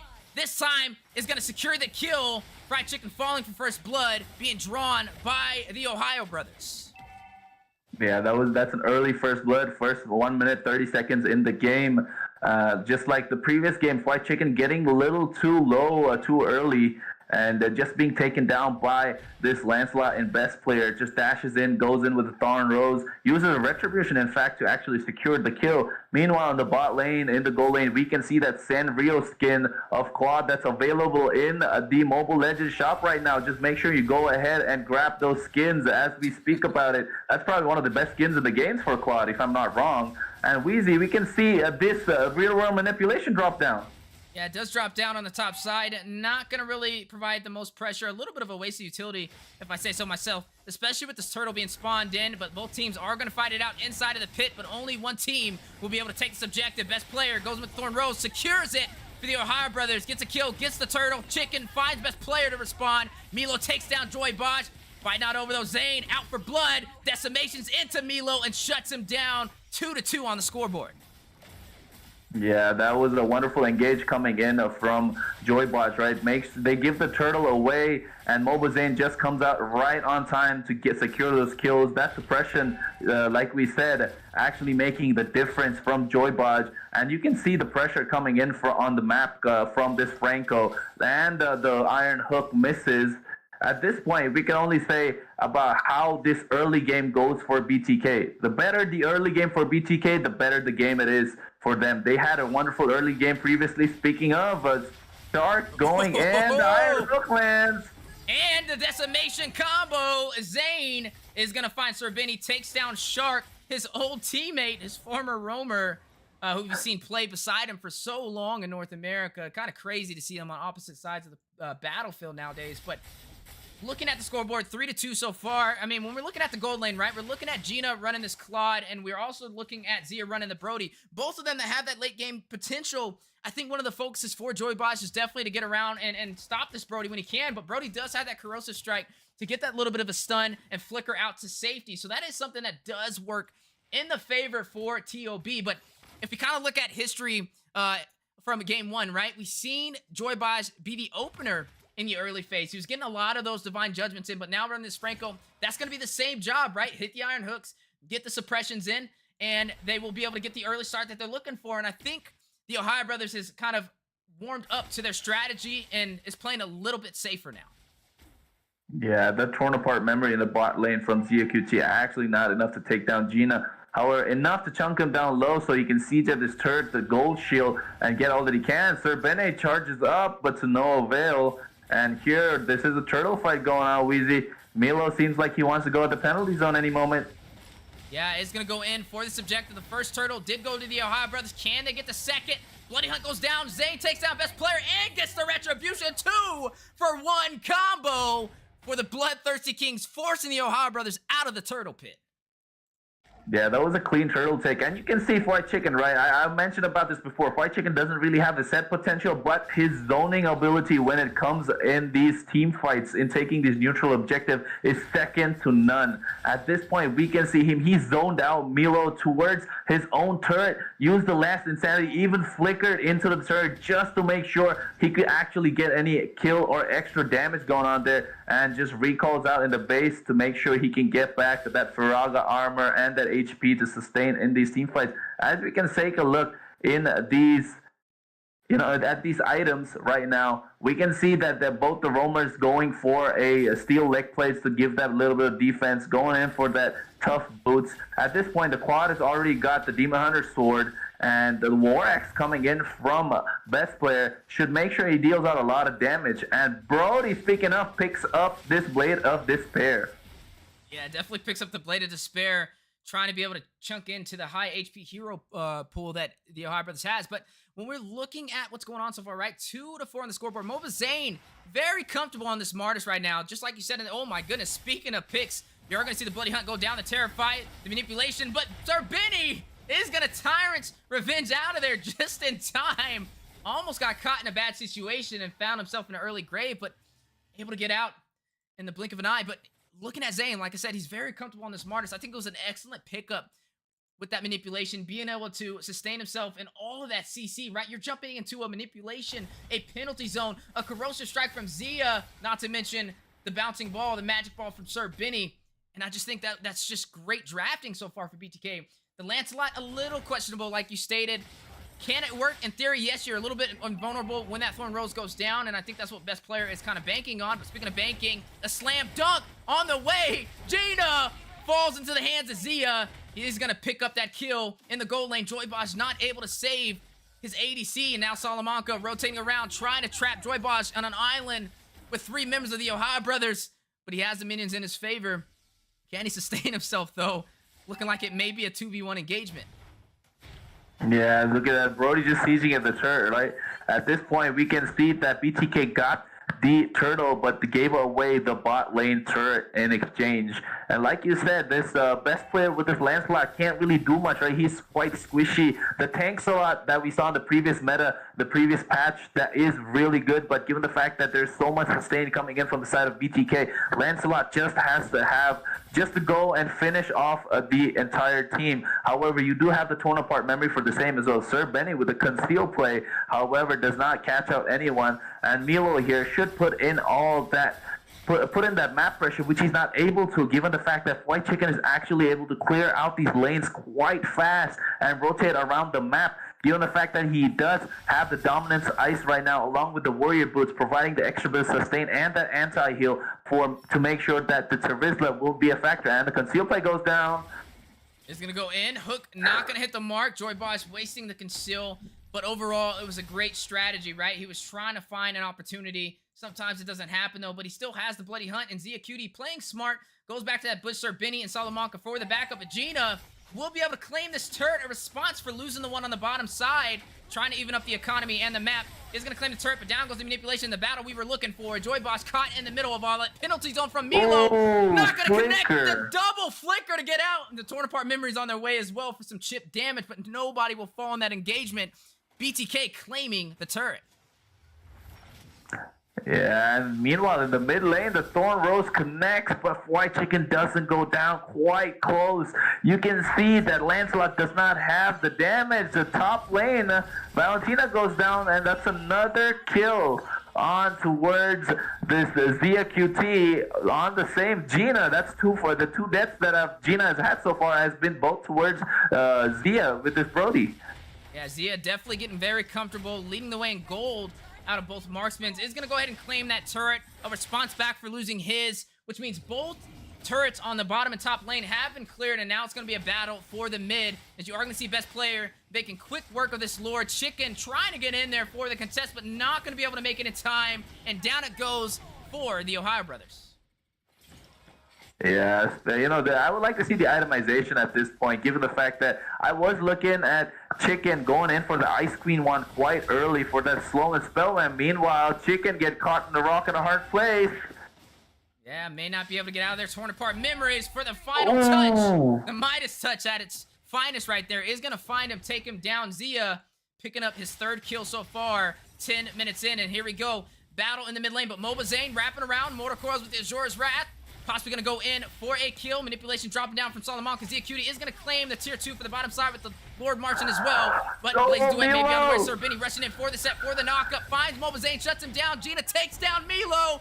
Zia gets a mega kill. Salamanca finds Joy Boss. Conceal play called in. They are not done. They have the Lord on their side. The Ohio Brothers responding back to losing game 1 with that dominant performance from BTK, but now they are leading the way. They have the control. Hoon is going to take out Fried Chicken, open up the base, takes the inhibitor. Gina by himself, Blazing Duet, not enough to stop the Lord.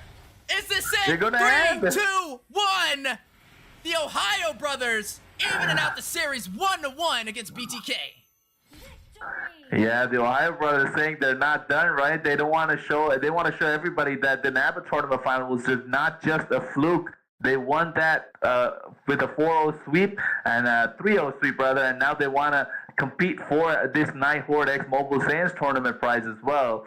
And you can see it. It's Zia QT, that Siege Marksman I was talking about, putting in all that work with all the items that he had, the Wind of Nature, the Blade of Despair, the Malefic Roar, and the Fury Hammer, to actually have the extra bit of penetration when it comes to taking them down. And Gina here putting in a lot of work, but there was not enough time for him to scale up and get those items. Like you can see, that 81% turret damage that came in from Zia, and best player not really having the best of games, quite underwhelming performance, but given the fact that his team won, what else do you guys say, Weezy?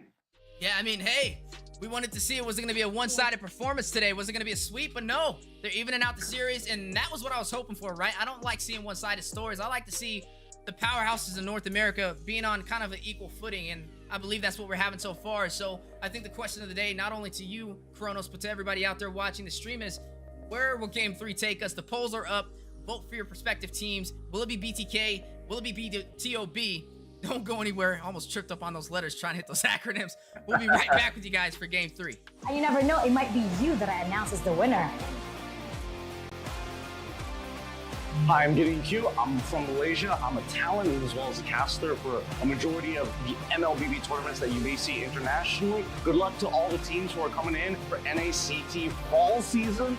I can't wait to see potentially new talents coming out from North America. Obviously, we love the old, but some new ones would be great to see how the community is going to continue to grow. And especially when we're looking at the top 1%, good luck to all of you guys, especially those who are prepared to deal with a giant crowd when you start flying over for the international. Good luck, everybody. Wait. Right. Hi everyone, I'm Nighthorde. How are you guys doing? I just want to say a few good words here.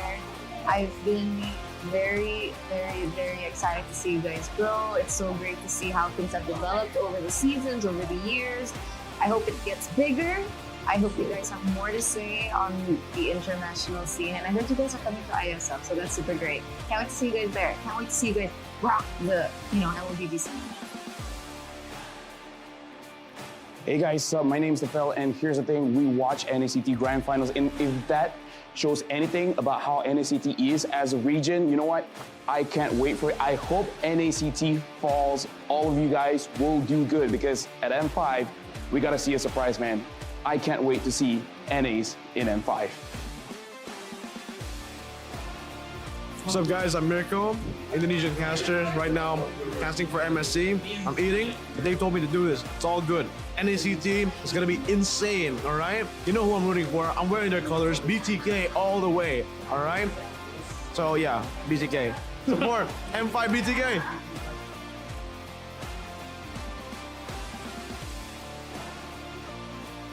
Ladies and gentlemen, welcome back to the Nighthorde Mobile Saiyans Grand Finals as we are watching BTK go up against the Ohio brothers in the Grand Finals. My name is Steph Weezy and I'm your host today.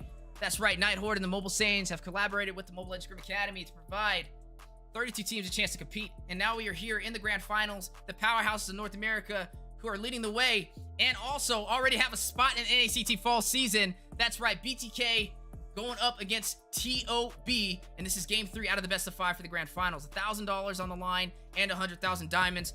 Game 3 will be casted alongside my brother all the way across the waters in India. That's right, Scarejet is in the building. How are you doing?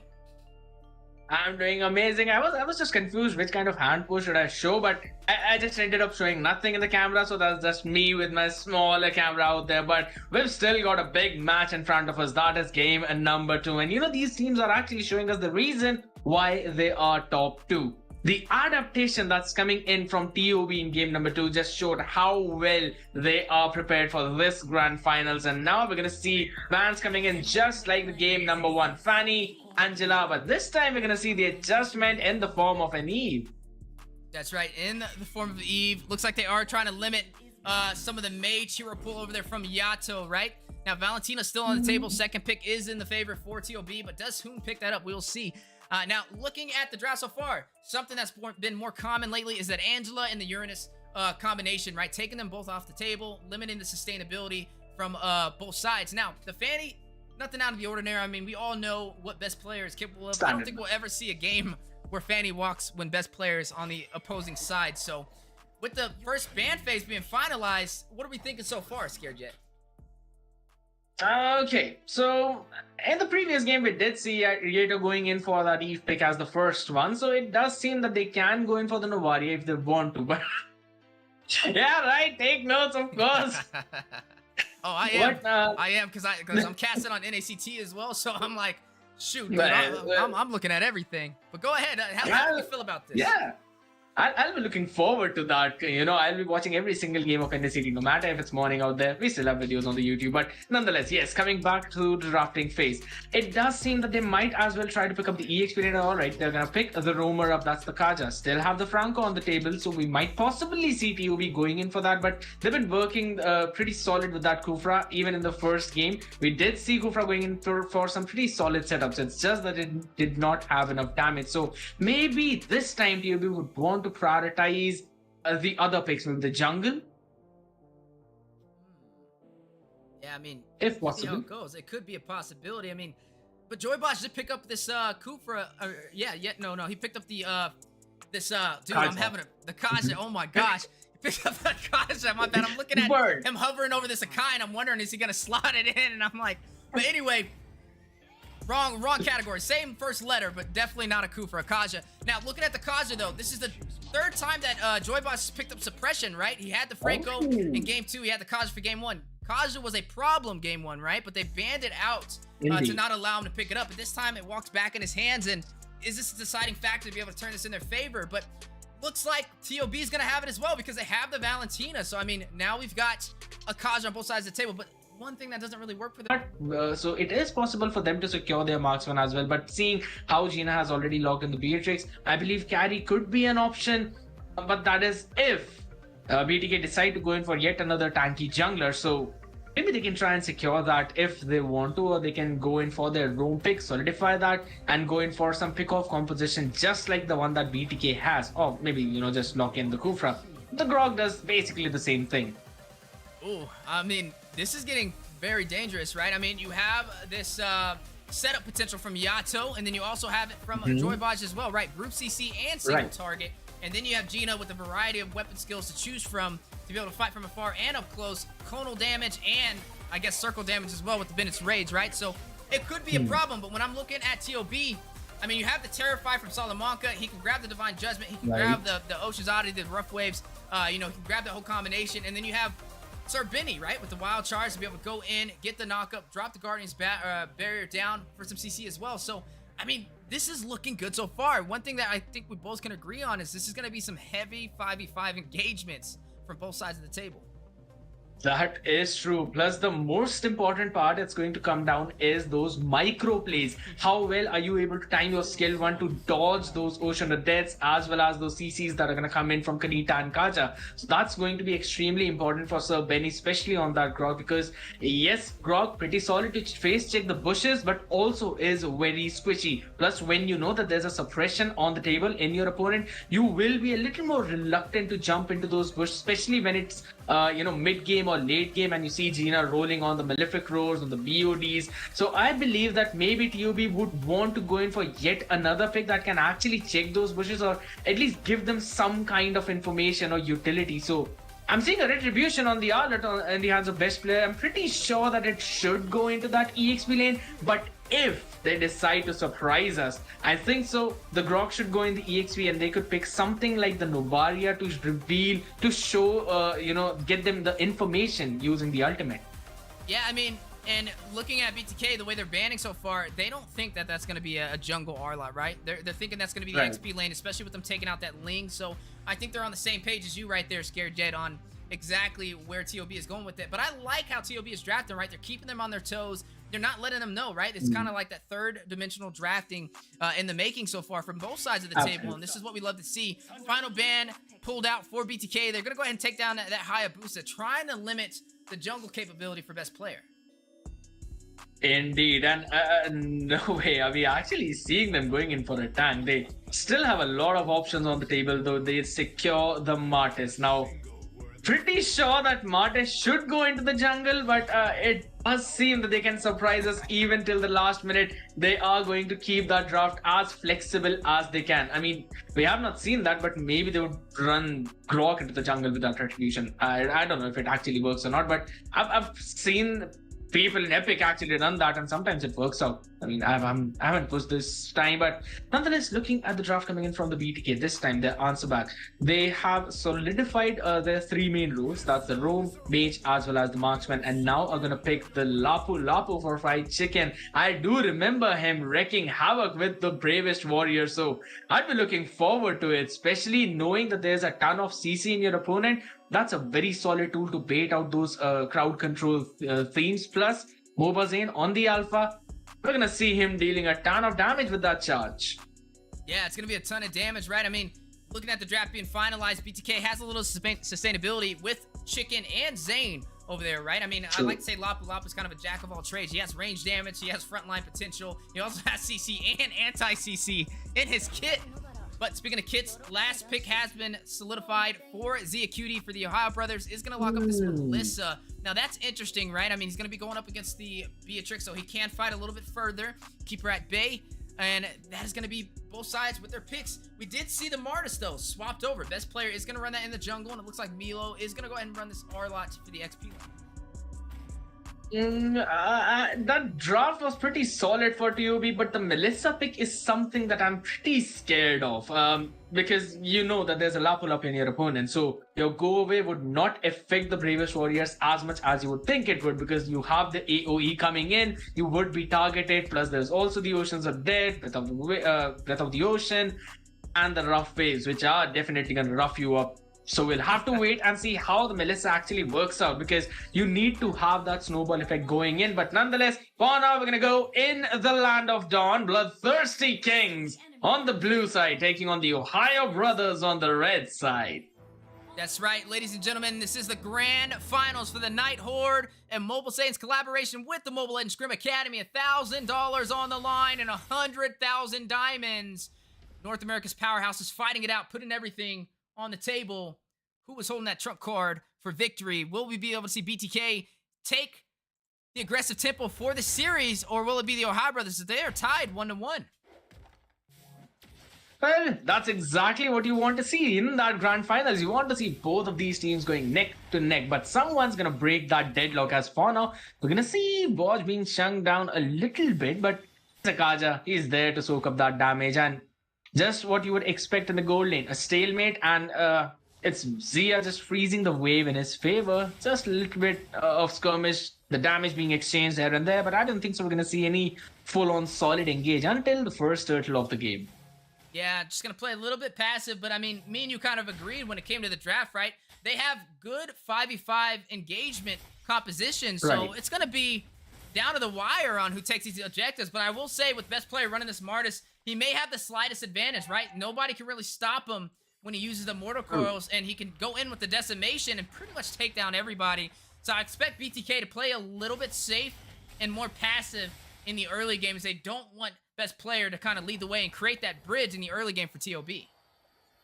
Indeed. Plus, he's running with the tenacity, so we know that he would be taking that tanky path. At least with the emblems, that seems to be the case. If in case he decides in midway to do something else, that's totally up to him. And those are the micro decisions we're going to leave on him. Gina, though, is going to take a few of those gold out of that tower shield, and we will be seeing the first turtle spawning right in. Charlotte still not level 4, and Yedo is also jumping in. That's going to be the engage, the starter at least. Yeah, definitely the start, but not the finish. Is now the turtle in play. Best player may be able to get this with no contest. Chicken there, but they don't have Zayn, so that will be the first turtle going to the Ohio Brothers. The first inch objective in their favor. Now, we didn't really see a trade from BTK. I admire them playing passive, but they can't let these objectives go untraded. That is true, and we're talking about trades. Oh my god! Oh! What just happened, Chicken? Showing the world he is back and ready to compete on the NA professional scene. Is gonna take down Milo with an amazing performance. hit every single skill and completely obliterated him in a matter of seconds, drawing first blood for BTK. That's the power of Lapu Lapu, the tribal warrior. You do not want to face him in that 1v1, even though you've got a ton of CC talking about CC. Whoa! That's just... that's bullying. That's bullying. Well, hey, Scary J, you said that's the power of Lapu Lapu. I think that's the power of chicken right there. Throwing some french fries on the menu as well, but now on the top side, an engagement going down. You are going to see the Divine Judgment grab up Zia. Muddle's just going to drop down with the go away. Zia is going to find Gina for the punish. Yato finds Zia Cutie. That is going to be 3-1 on the scoreboard so far. Sir Benny gets back to safety, able to recall back, but on the bottom side off screen, BTK was able to claim the first turret. I mean, Alpha does have the siege potential, but this is the level that's out of this world. And you know what?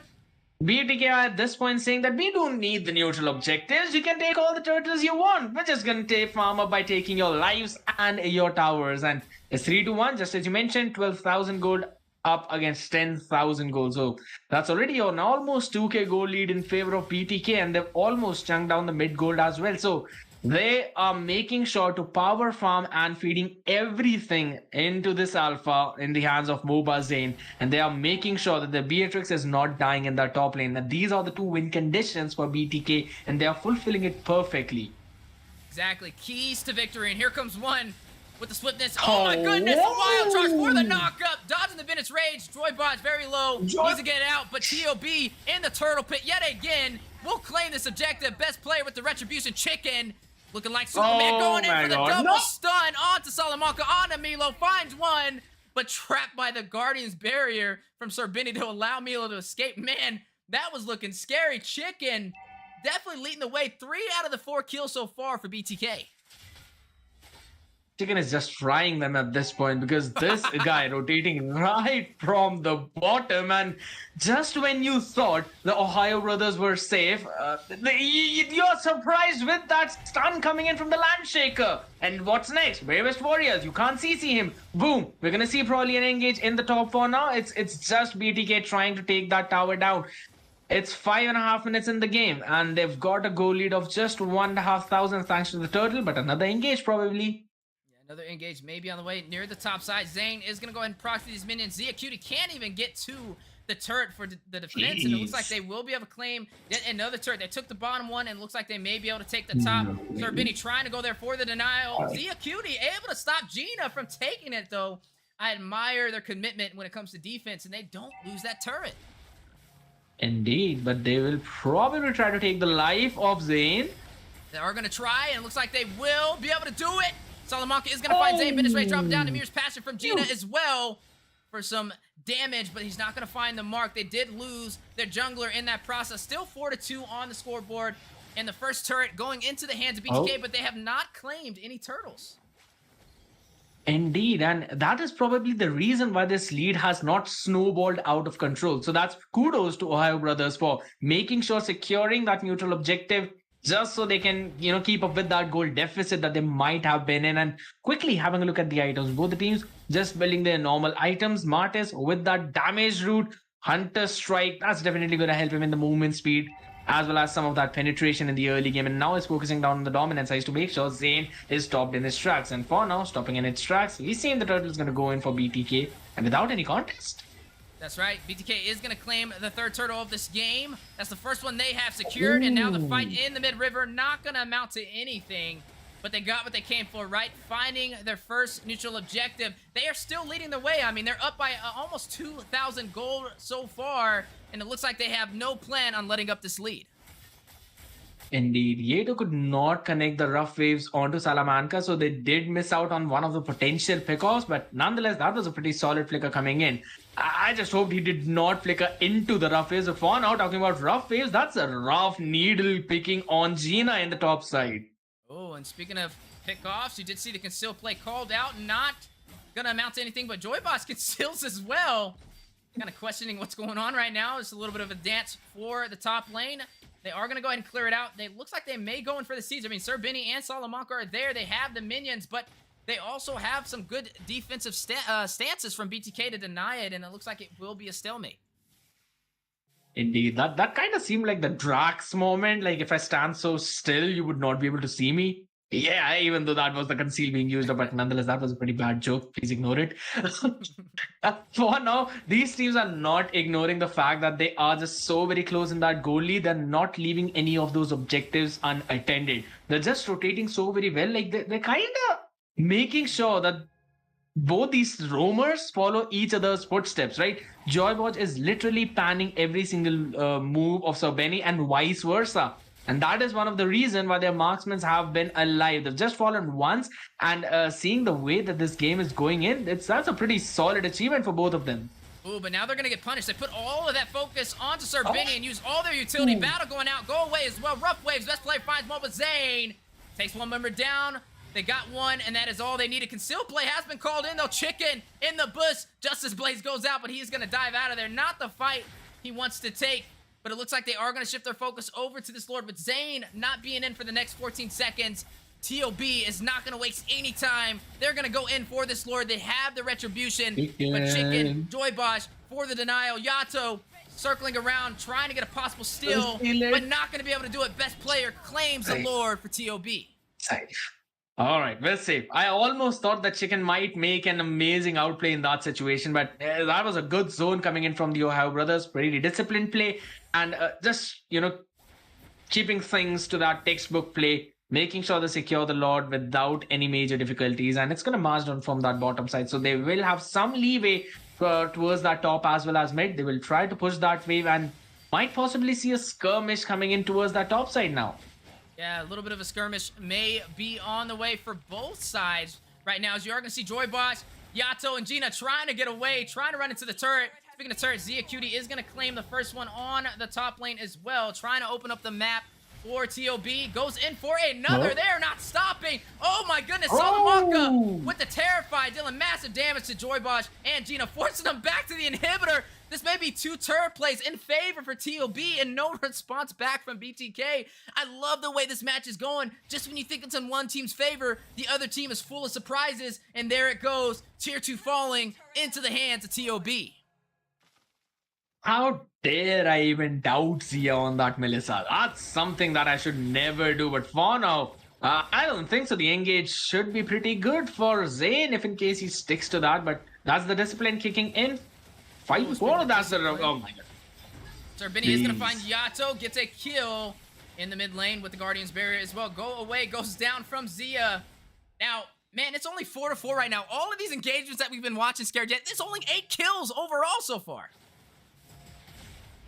And that's the most surprising part, because you're seeing both of these teams so very aggressive on every single part of the map. And I mean, the Divine Judgment was so very well designed and used up in that situation, yet it had no way of surviving that, and the Brute Force being secured for best player. But oh my goodness, that's what? Oh, wow, how is Chicken still alive? Let him cook. Let him. Oh, I'm just kidding. Best player is going to go ahead and take him down. You're going to see Sir Benny very low. Salamanca finds Mobile Zane. Not able to get the kill that he was looking for. Best player does hit that decimation, though. 2 members falling for BTK. Smart. That's a smart play from best player. He knew that Joybosh might be just baiting him into the tower just to use that Divine Judgment, but yeah, all right. They're going to be A-okay, but maybe not be a trick. Yeesh. Control, Alt, Delete. That's what we just seen Yato do over there. Takes down Milo before I can even pan the camera. Man, what a kill. But speaking of objectives, speaking of pickoffs, another turret falling. TOB claimed the tier 2 for the bottom side. Absolutely, and best player just using the perfect mortal coils to survive in that situation. And this is the smart siege play coming in from the Ohio brothers. They know that they might not be able to take Bloodthirsty Kings head on in those fights, so they are making sure to divert their attention towards one side of the map to quickly take down the objective on the other side. Or if they get a pick, they make sure to quickly turn it into another objective. But for now, talking about objectives, another Lord spawned in, and both the teams are solid 5 men strong. Yeah, looking very solid. They do have the members concealed play called in from Sir Benny, wrapping around wild charge from the side for the double knockup. Not what they expected. Gina is going to find Salamanca. Can they get another? Zia Cutie very low. Is going to find Fried Chicken. Mobile Zane claims the Lord for BTK. And that is what they needed. the neutral objective in their favor to kind of open up this map. They need these mid lane turrets, and now with that Luminous Lord crashing on the bottom side, it gives them the slightest advantage. I envy the people who are watching it on YouTube because they would be able to replay the entire thing. And I really want to see that replay coming in, because what a play coming in from Bloodthirsty Kings in that situation. But we're not talking about a play. You are seeing Zane chase down Milo, just bullying him all the way to the mid lane. He took a massive beatdown right there. Has to go back and recall. And Zane, being the king of North America in the jungle, alongside Gina Salty, will take the tier 2 turret for the top lane. Indeed, and that was such a perfect fight coming in, especially for that Lord. They knew they needed to zone out best play, and they did it perfectly, just catching all of them in that AoE, and then the Alpha Charge connecting in as well. But for now, we're talking about catching. Fine Judgment hits best player, but he does not get taken down. Zia Cutie finds Yato for the counterplay. Moba Zane trapped in, can't get away from the Guardian's barrier. They have boxed him in, and the decimation. Best player finds him, shuts down Moba Zane, shuts down Joybot. Buy one, get one free. Can he get another? Who else is on the menu? As you are seeing Fried Chicken hit with the Divine Judgment, hit with everything from TOB, and Salamanca is going to shut him down. Conceal play called in onto Gina. Gina trying to get away, but can't escape the Wrath of Hoon, and he is going to take him down. A full wipeout for BTK. They have fallen, and their base has been opened up from the Ohio brothers. The full 5-man still there, but Yato trying to clear this minion, trying to get a kill. Sarbini with the wild charge, the rough waves right under it for the denial. Milo is going to take down Yato, though. Another wipeout, 2 wipeouts in the last 30 seconds. BTK needs to find a way to turn this around in this 14-minute game. Jeez, what a play, that too after a play. They did not stop at one, and the way it just led into a domino effect for one objective over the other. That was such a beautiful play, especially that Salamanca's Divine Judgment. That was outworldly. Even Fried Chicken did not expect himself to get caught in it, and plus Gina getting caught in that flicker final slash coming in from Milo. That just clearly shows his talent and flexibility in that EXP lane and the way he actually sets up those plays. Yeah, he's a playmaker for sure, but at least they were able to stay in this game, so I wouldn't say that it's completely over yet, right? I mean, TOB, this has been kind of back and forth between both of these powerhouses, and you can just tell how comfortable BTK is right now. They're not staying in their base. They're still fighting this out in the jungle. Conceal play has been called in. There goes the Rumble. Best player finds Joy Bars with the decimation. Goes in for Gina. Hits him with the mortar coils, but the Alpha Charge from Moba Zane to stun best player in his tracks with the knockup to not allow him to take down his ADC. They got what they needed. They needed to pick Joy Bars off, so there's no fear of suppression anymore. Yes, Yato on the Kadita can jump and use the rough waves, but we know that at this stage of the game, if in case Zia and Valentina, both of them land a skill on Kadita, she'll be deleted, decimated before the rough waves are activated. So that's one thing, but for now, we're seeing Wild Charge activated. Yeah, they are trying to chase down Moba Zane. Look at the footwork. Look at the IQ rotating around the map. Dodges the full team of TOB on the chase, and now makes his way in to BTK. And it looks like they are not willing to take that fight on the 5v5. They have the Lord. They're going to play passive and wait for the skirmish, the battle of the base for BTK to try and take the advantage in the series. It does seem that BTK might be able to clear the way. They've got Gina on the Beatrix. You've got a lot of tools to clear those minions as well as the Lord. But the way that minions are being stacked on mid as well as bot. Oh, what a play! Zane risking it all. Huge Alpha Charge for the stun. Gina finds Zia Cutie. Zane does fall, but I get where he's coming from, right? Stun the whole team, do some damage, sustain himself with this Alpha, and give the time needed for BTK to clear this Lord, and they were able to do it. They were able to pull it off. They are still in this game. It's anybody's match. Indeed. Not a perfect defense, but they did definitely do excellent in that situation. Might lose their top tier 2 inhibitor, my bad. Oh, whoa! Engage. The trampoline comes out. Yato finds the Acuity, finds best player for the double kill. Oh my goodness. This just doesn't get any more better than this. I mean, you don't know which way this is gonna go. This is insane. Looking at North America's finest teams fighting it out. Only game 3 of the grand finals for the Nighthorde Mobile Saiyans tournament, and who will be able to claim this match? Whoever takes this will have the advantage in this series, and BTK looking like they're going to push through and try and close it out. Milo, Serbini, and Zia Cutie left on the defense. There goes the final slash. Fried Chicken rushing in with the bravest fighter. They are going to go ahead and claim this tier 2 turret for the mid lane, stripping down the mid lane into the inhibitor for TOB. And now they have the stance they were looking for. They may be the one leading the pace for this game now. Definitely, and honestly, I love the fact that Zia did not, get baited by fried chickens getting caught in the final slash. I know that makes no sense, but let me just clear it down for you. Maybe after this skirmish. Oh, speaking of skirmish, you did see that concealed play from Serbini. Not going to find anything, but I got to give credit over there to the denial, right? The stun to deny that that concealed play from going in and getting the set on the team. So when we're looking at Serbini, he's going in, he's trying to put everybody on that wild charge to provide that set that the team is looking for. But you're seeing BTK kind of like try and rotate around it, right? The stun from Fried Chicken, and not to mention Moba Zane trying to hit him with the alpha charge when he's not hugging that wall. Indeed. I mean, he's got what? Around 95-97% of teamfight participation. They've got 16 kills on board, and he's assisted in 14. He secured 1. That's 15 out of 16. So that's basically, he's everywhere, and wherever his team needs. So Bene is like, yeah, I'm right there. I'm going to give you the set. I'm going to give you the help you need.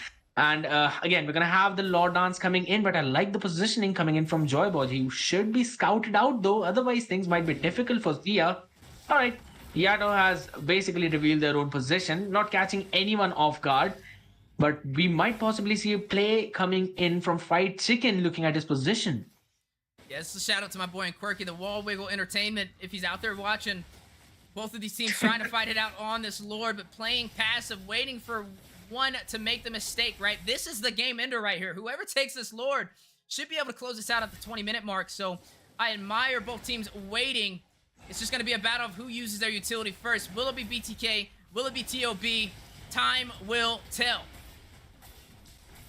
Indeed, and again, the dance still going back and forth. Lord has not been reset yet, so this might as well be a cue for the engage, and there we go. Yato is going to find Zia Cutie, finds one member. Can they get another? Divine Judgment goes down on Salamanca. Yato takes down another for the double kill. Finds soon Serbini, trying to get away, wondering where did they go wrong. Immortality has been procced. Zane is going to claim the Lord. Yato gets a triple, finds Serbini, and that is going to leave best player Milo all by themselves against the full team of BTK and Illuminous Lord making his way toward their base crystal. Absolutely, and they would not have their mid inhibitor standing whatsoever, neither their top one. So that's going to be very bothersome for them, because I think it's going to be easy for them to clear this wave.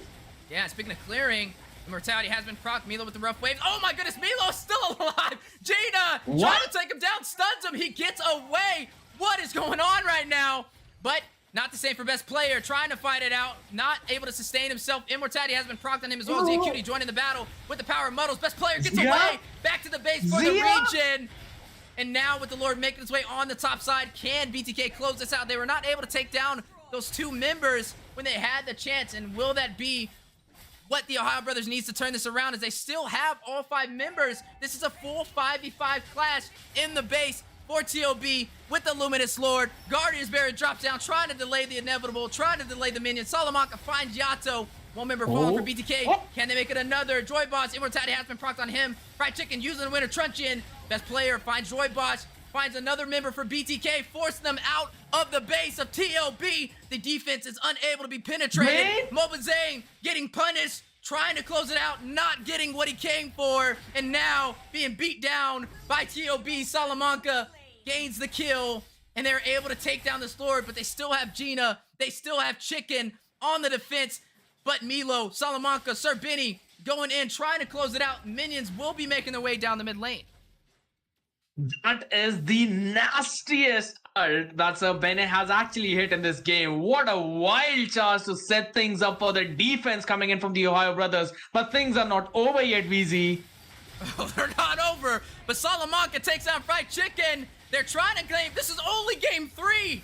Can they do it? 22 minutes in. Here comes Yato. Here comes Gina. They don't even have the minions in the mid lane, and Moba Zane and Joyboss will be spawning in. So again, another stalemate. Neither side is able to end this battle. Wow, I do love casting, and these are the games that we crave for. What a back and forth, a seesaw battle between both of these teams. But nonetheless, looking at the map, I feel so bad for best player at this point because he's been clearing the way for the past 1.5 or 2 minutes. He just does not have the wave clear to actually clear those minions off, but nonetheless, he's doing his job extremely well. And looking at those itemizations, has sold the Hunter Strike as well, going in for a full tank build. The Anti-Cuirass, Dominant Size, Brute Force Breastplate, as well as the Blade Armor. That's a lot of physical defense, probably hitting almost 300 to 400 mark, and we're going to see the Conceal play. Is going to go in. TOB trying to punish, trying to zone them out from getting to this Lord pit, right? They know whoever takes this one. I'm not even going to say that because it's been either way each time, but they're trying to take this neutral objective. Salamanca does the Venice Rage. You already see Zia Cutie find Yato, though. Fried Chicken rushing in, trying to get to the back line. Muddles goes in with the go away. Zia takes down Chicken. That is going to be 2 members falling with BTK. Gina is going to find best player. The jungler falls for TOB. Gina gets a double, finds Milo. 2 members off the board for both sides of the table, but BTK still has Mobile Zane. They still have the Retribution if they do want to contest, but they still have Zia, the marksman, the ADC for TOB. So it may be a stalemate in the Lord pit if TOB decides to take this. They don't have the Retri, but if BTK tries to take it, they have to rely on Gina living through this battle and not falling to Zia, and it looks like they are going to go in for it since they do have the Retribution. Can they claim this objective? They can definitely go for it. They've got the roamer as well. So, I mean, it totally depends on how well Hoon will be able to land his skill.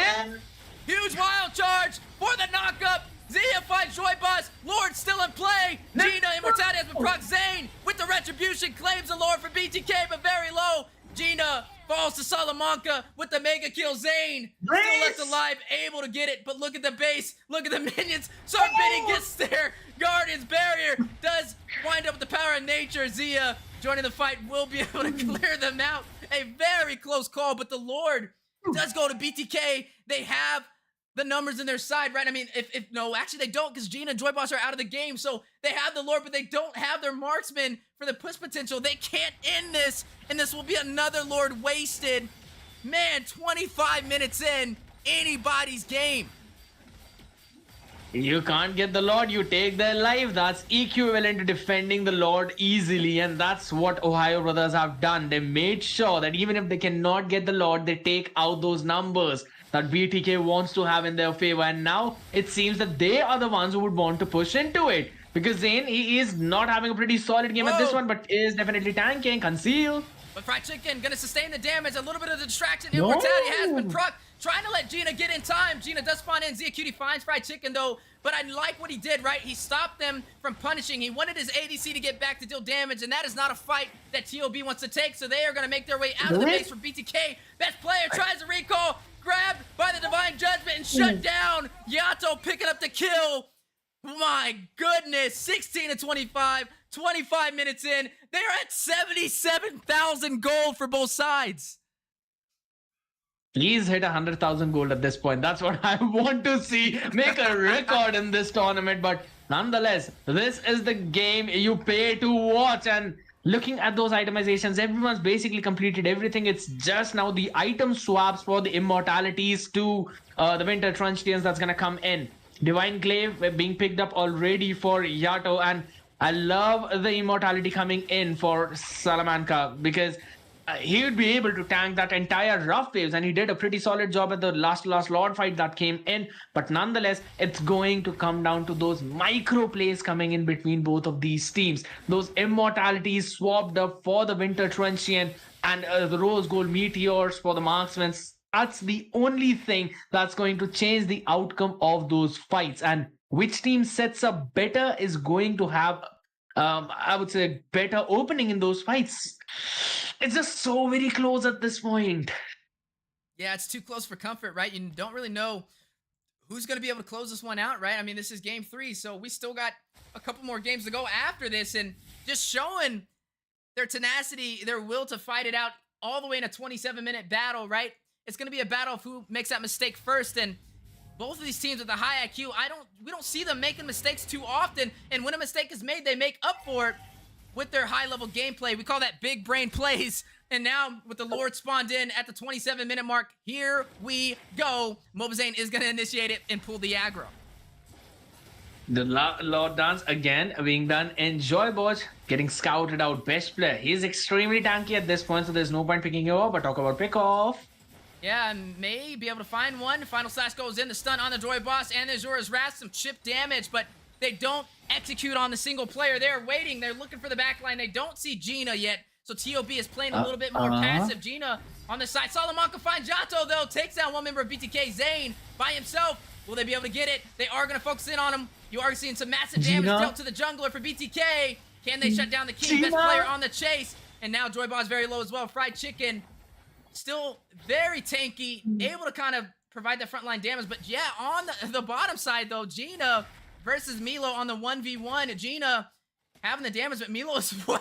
Wait a second. Look at this engagement. Eyes on the ADC. Target acquired. All they got to do is shut down Gina. And they can close this out. The final slash for the stun. Immortality has been procced. Joybot's trying to get there in time.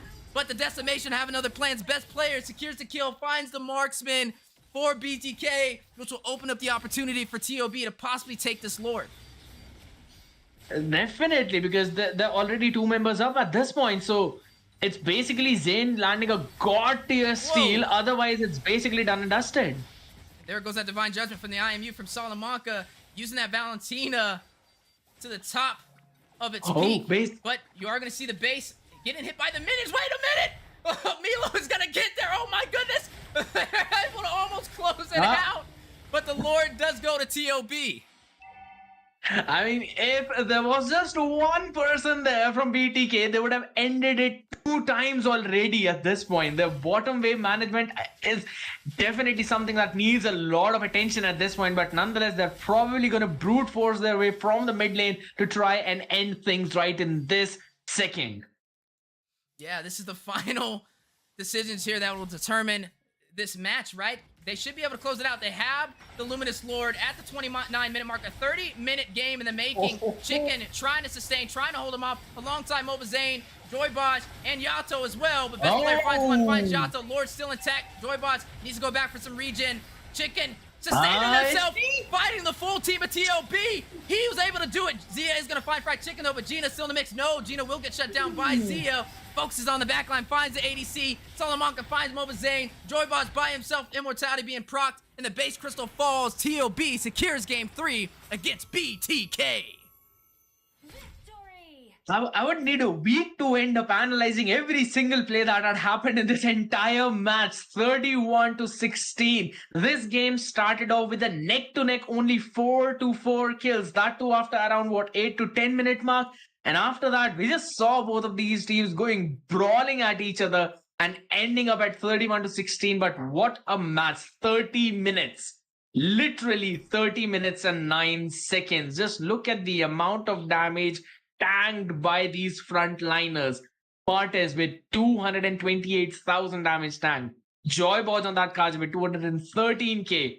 Fried Chicken on that Lapu Lapu, 221k. Moba Zain on the Alpha with 238k. That's just outworldly and outrageous coming in from both of these teams. I mean, I couldn't have said it any better myself, man. I'm literally losing my voice over here. That's like every single time you think it's going to end and you're trying to prep for this grand finale finish, they turn it around, right? I mean, they make the impossible possible. And that's what we always see between these two teams competing. And this is why we love to show up and watch them fight it out. I mean, living up to the name as North America's finest, TOB and BTK. That was only game 3, but this means TOB has the slightest advantage. It's 2-1 now, and this is match point. If they win the next match, they win the entire grand finals. They take $1,000 home and the 100,000 diamond prize. So we got to see which way this goes. BTK, I mean, they were in there, right? They did the best they could. Honestly, it was anybody's game. But we're just getting started. Guys, don't go anywhere. We'll be right back with you guys for the 4th match. Making it a prime choice for any hero that has heavy-hitting combos. While the revamped emblem system still uses the existing talents, we have removed the restrictions between emblems and talents, opening up new possibilities for many heroes. We look forward to seeing players discover new ways to play their favorite heroes on their way to becoming a legend. Arclight Outlaw, Ixia. Passive, Siphon Starlium. Ixia's basic attacks and skills apply a Starlium charge to targets on hit. When using a basic attack on an enemy with 2 Starlium charges, all charges will be consumed to increase the attack's physical damage, while healing Ixia for the same amount of HP. Siphon Starlium can trigger on all enemies in front of Ixia that are within her attack range. First skill, Dual Beam. Ixia fires 2 energy beams along the ground that deal physical damage and slow enemies within a rectangular area, while increasing her movement speed for a duration. Enemies hit by both beams will take double damage. Second skill, Star Helix. Ixia unleashes a canister of Starlium energy in the target direction and knocks back nearby enemies. After a short delay, the released energy pulls enemies to the middle line and deals physical damage. Ultimate, Full Barrage. Ixia reassembles her weapon into 6 small weapons and enters the Barrage state for a period of time. In Barrage state, Ixia's skills can only be cast within the Ultimate's fan-shaped area, but they gain much more range, and her basic attacks can simultaneously hit up to 6 targets, prioritizing heroes within the same area. When in Barrage state, the damage of Siphon Starlium is also increased. In the laning phase, Ixia can initiate by using her second skill to pull enemies together, then use her first skill to deal double damage to the lined up targets. Use the extra movement speed from her first skill to chase and finish off enemies with basic attacks. In teamfights, Ixia should get to a safe position that can cover the most enemies within the range of her ultimate, then use enhanced basic attacks together with her second and first skill to CC enemies and crush down her enemies. Ixia is strong in 1v1 situations and is also exceptional in teamfights by providing CC and AoE damage. Kite enemies with her skills in the early and mid game and wait for a good opportunity to unleash her ultimate in teamfights. Upgrade Ixia's first skill at level 1. Then continue to prioritize upgrading her first skill as the main source of her damage. Ixia's first skill deals double damage to enemies in the center, so use her second skill to pull enemies together before unleashing her first skill to maximize the damage. Ixia's second skill can knock back nearby enemies, so use it when the enemies try to dive in to keep them at bay.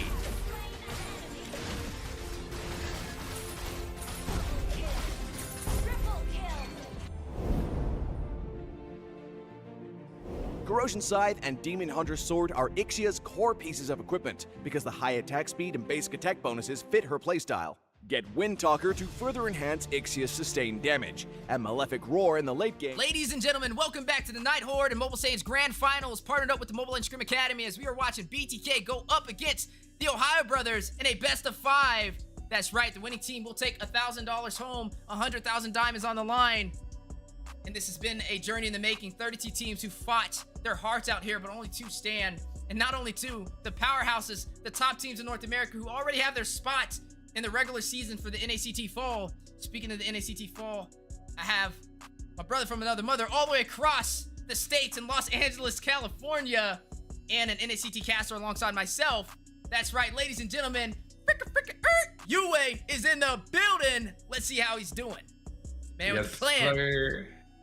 Dude, it's been pretty exciting. You know, we had a lot of tournaments coming in through already, and now we got this grand final series on the board between 2 of the powerhouses of North America that we're definitely going to be seeing in NACT. We got BTK and TOB. Now, I am the one that got here a little bit late, but I've seen a few of the matches, and man, like that last game, that was what, 25, 27 minutes? Oh no, it was 30, bro. But 30 yeah, strong. That's huge. But yeah, I mean, honestly, I did get to peek in a little bit in the stream. Game 2, we saw Zia kind of pop off on that Brody. He got a kill at bot side, got a kill at top side, and then got another one at the bot side.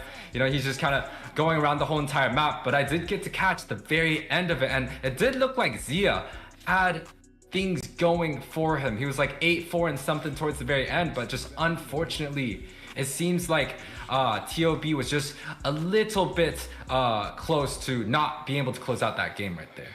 Yeah, I mean, it was so explosive back and forth. Nobody really knew which way it was going to go, but I mean, it can only go one way at the end of the day, right? 30 minutes in, somebody's going to be able to close it out, and that ended up being TOB. So currently we're sitting at 2-1. This is match point. If TOB takes this game, they win the entire grand finals. But we don't want to see that, right? We want to see it go to a game 5. We want to see everybody wondering which way he wants to go. I want to see 2-2 on the scoreboard. You know, so maybe a little bit of that Cassius curse gonna rub that in, you know? But either way, I can't wait to see which one leads the way. Will it be BTK? Will it be TOB? Time will tell. Yeah, so jumping into the draft, you know, the exciting news, the Kadita is already banned out, and the counterplay is going to be that Fanny. Of course, you know, we've seen best player on that over and over and again. We do not let that go. And wow, 2 tanks being targeted towards Zayn here. And with the Kadita ban, it definitely means that Eve and Valentina are going to be very, very high priority in this draft. Yeah, definitely gonna be a high priority. I mean, especially with that Angela starting to be banned out now, right? I mean, I seen it when I was casting over the digital games, but it made its way to North America quickly. And that opens up a lot on the table when it comes to drafting. And now with the bans being off the table so far for the first phase, I mean, the Valentina's open. The Eve is definitely an option as well. Which one will they take? I mean, Arlott is still available if you really want to take it. So many options for TOB, but these are powerhouses. So, I mean, you never know which way it's gonna go. Probably the Eve, you know, when the Kadita has already been banned out, the Eve has a lot of utilities that's still really, really good. And especially with the next patch that's coming up, they're planning on banning, or they're planning on decreasing the slow that comes out for the Eve, and talking about that. You get that picked up right there for Hoon right there. Yeah, and speaking of picks, you're going to see Joyboss lock in this Kaja alongside the Terizla, right? So they're going for the chain CC combination. Terizla drops down with the penalty zone, the Divine Judgment that we've been seeing. I mean, this is 4 games in a row so far, Yue, that Joyboss is locked in suppression. He ran Kaja game 1, he ran Franco game 2, game 3, and now game 4, he's running back on the Kaja again. He won game 1, he lost game 2 with the Franco, and he lost game 3 with the Kaja. So will they be able to, will 4th time be the charm? Can it be that deciding factor? Get those Divine Judgments nice and early onto the back lines, find Salamanca, and get the pick off that the team is looking for. Well, we kind of saw this matchup earlier, right? We saw this Terizla being picked quite early, and the counterplay was going to be that X-Borg. So I'm kind of thinking of the TOB, they might choose to go for the X-Borg. And with that Kaja being locked in, there's still a lot of roam that potentially can stand or do well against something like a Kufra or even a Franco. Just go suppression versus suppression. But wow, both teams locking the draft real quick here. Yeah, they're not wasting any time, and I'm starting to see a similar pattern, right? The Eve gets slotted in, the other side picks up the Martyrs, right? They don't want to deal with that manipulation. They want their jungler to be able to get out to safety with ease, and that's what Mobile Zayn is going to do. We've seen best player running the Martyrs. We've seen Mobile Zayn picking it up, kind of more of a reoccurring pattern so far in the grand finals for today. But Milo going to lock in this Arlott yet again, right? It will profit when he's playing with Salamanca. Hoon drops down that manipulation. Everybody gets tangled up in that CC, and you know those eyes will come out for Milo to be able to dash in for some possible pickoffs. Yeah, so it definitely seemed like Zia's game plan is whenever he does see a Kaja or a suppression hero, he's opting to go for that Melissa. But Mobile Zayn, honestly, pretty smart here, looking to go for the Martis. And you can kind of ask, hey, you know, Martis may not be the best jungler for BTK, but Martis does so well against CC, especially coming out from that Terizla. So it might be a pick to deny from best player here. But second phase ban coming through, you see that Grok, and the Grok does fairly well against the Kaja, but I do think they're trying to take away the Grok because Shark is extremely annoying with it, and he's going to be trying to pressure the jungler with it. Yeah, and they're going to go ahead and take out this Ling as well. That'll finalize the bans for BTK, trying to limit the assassin pool for best player.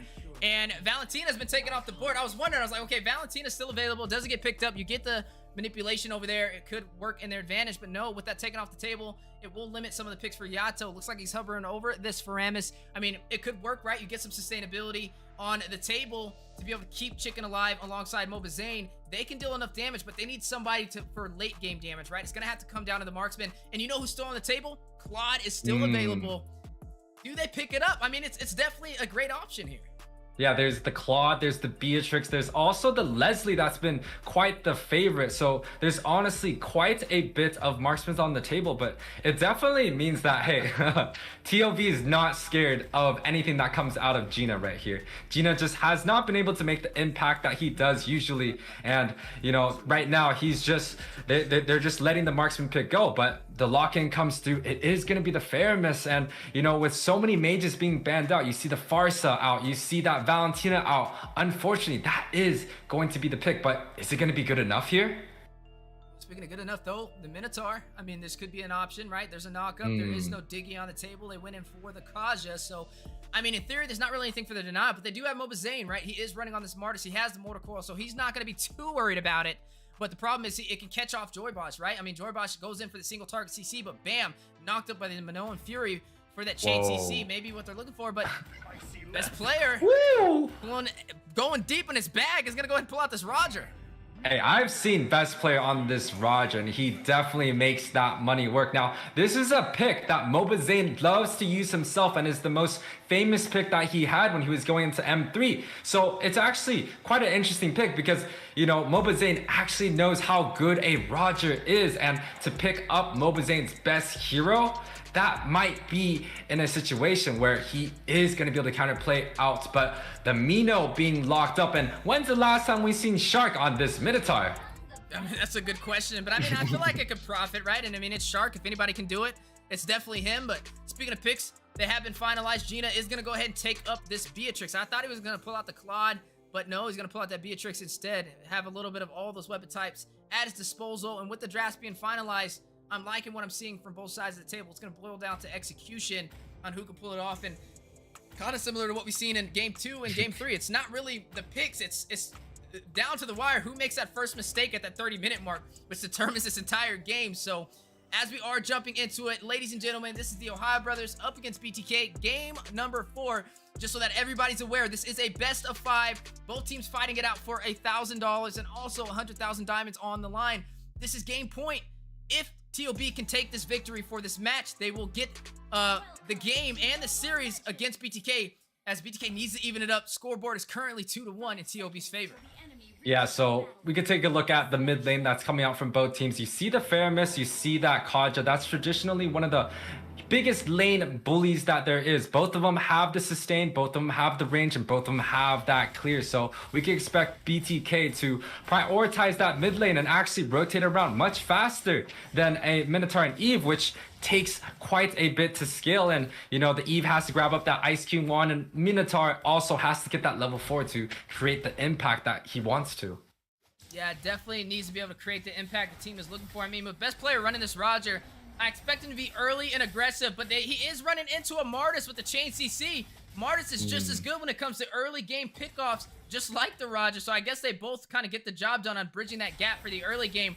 But the question is who can get to the punch a little bit faster. And speaking of the punch, Sir Benny may have caught himself with a lot of damage, but there's no level 4. Mobazane very short on it, almost had a decimation in the making, but it looks like Sir Benny will be able to recall back to safety.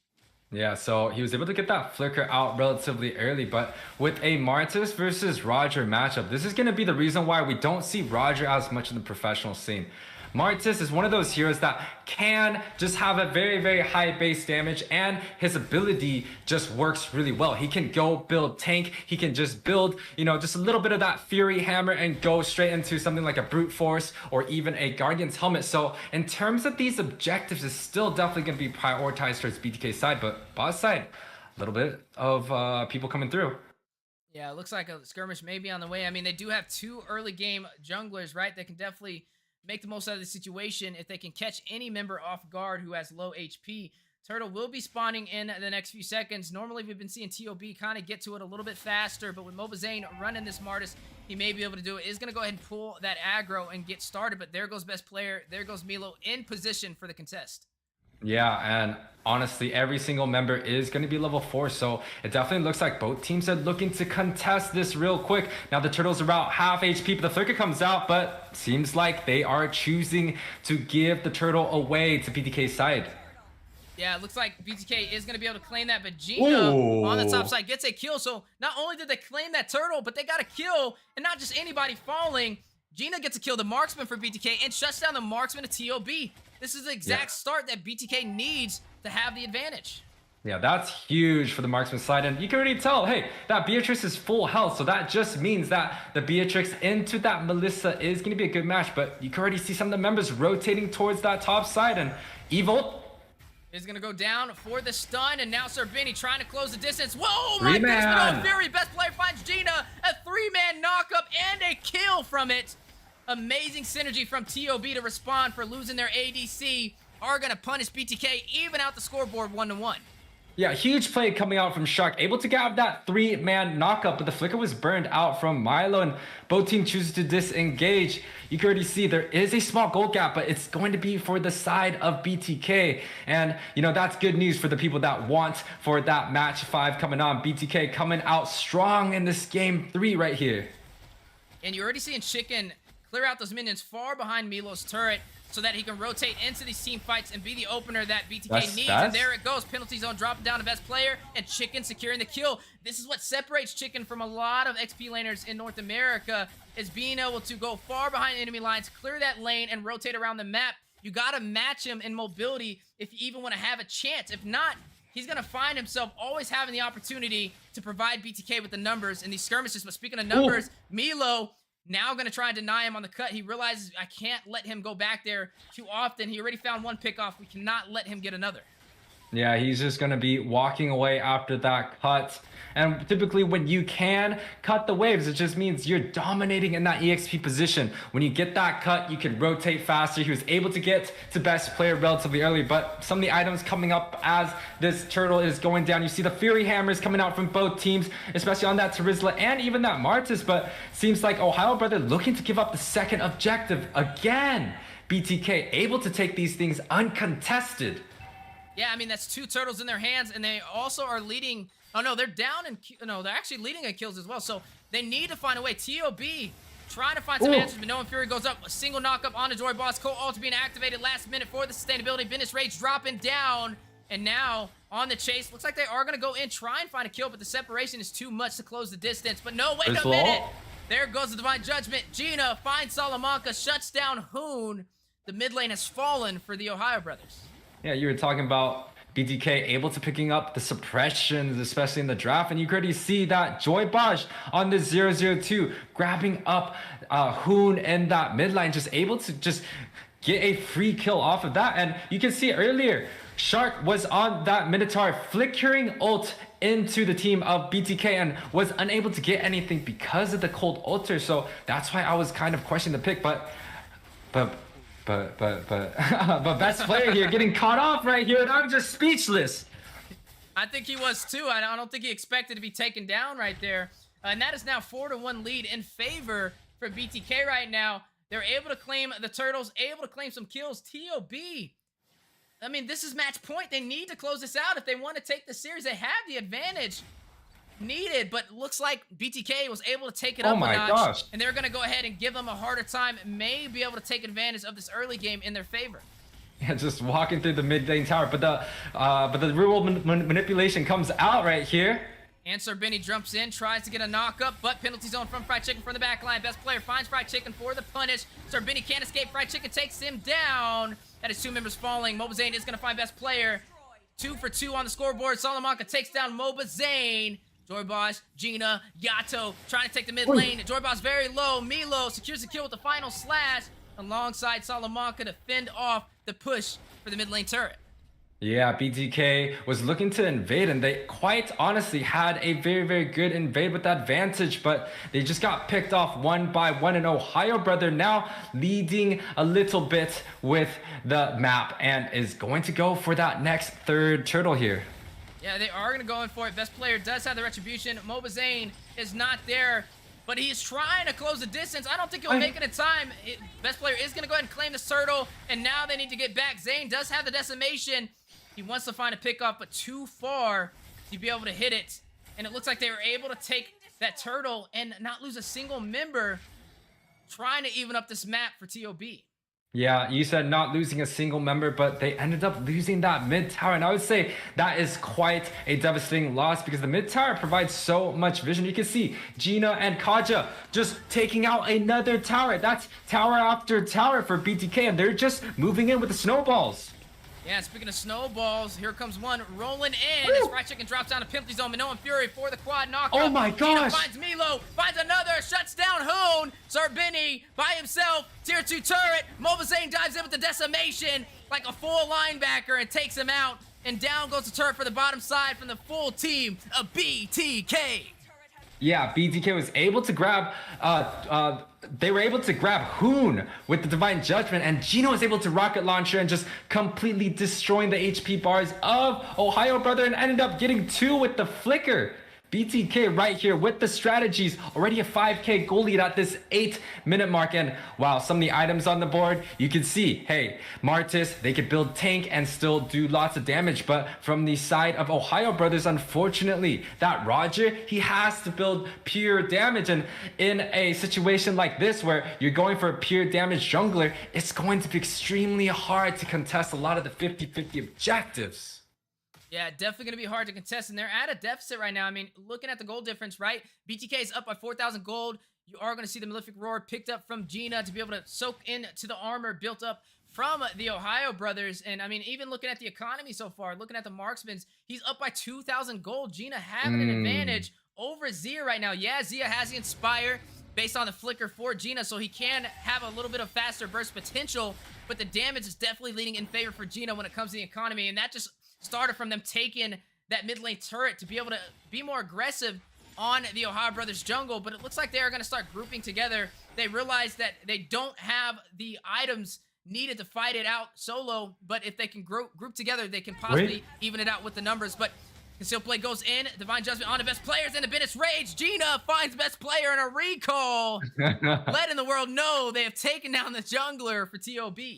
Hey man, with a gold lead at about 6k and Lord uncontested, BTK was able to pick off that jungler, especially Joybotch on this Kaja. We were kind of saying, hey, this guy is always picking suppression. You know, maybe it's time for him to pick something else. But hey, if it's not broken, don't fix it. Joybotch was able to grab up best player on this Kaja and turning the lead into a Lord and an N1 play. And the members of BTK looking to group up and siege the rest of the towers that Ohio Brothers have.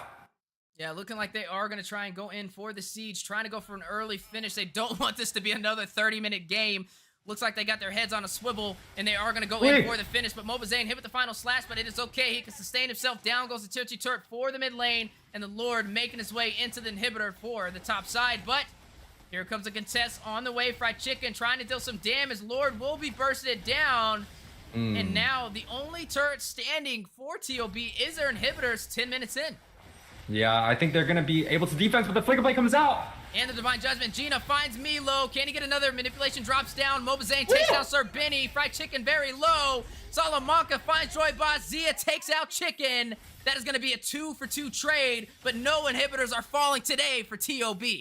Yeah, that was a little bit unfortunate over-aggression coming out from BTK, but they were able to grab up all the jungle camps of Ohio Brothers. This is what we kind of call a jungle choke strategy, and with all the jungle being down from Ohio Brothers, this lead is just going to keep growing and growing. We see just about a 6k gold lead on this 11 minutes, and that is going to be a lot of gold to come back from, especially when all the gold is going to be on the Beatrix.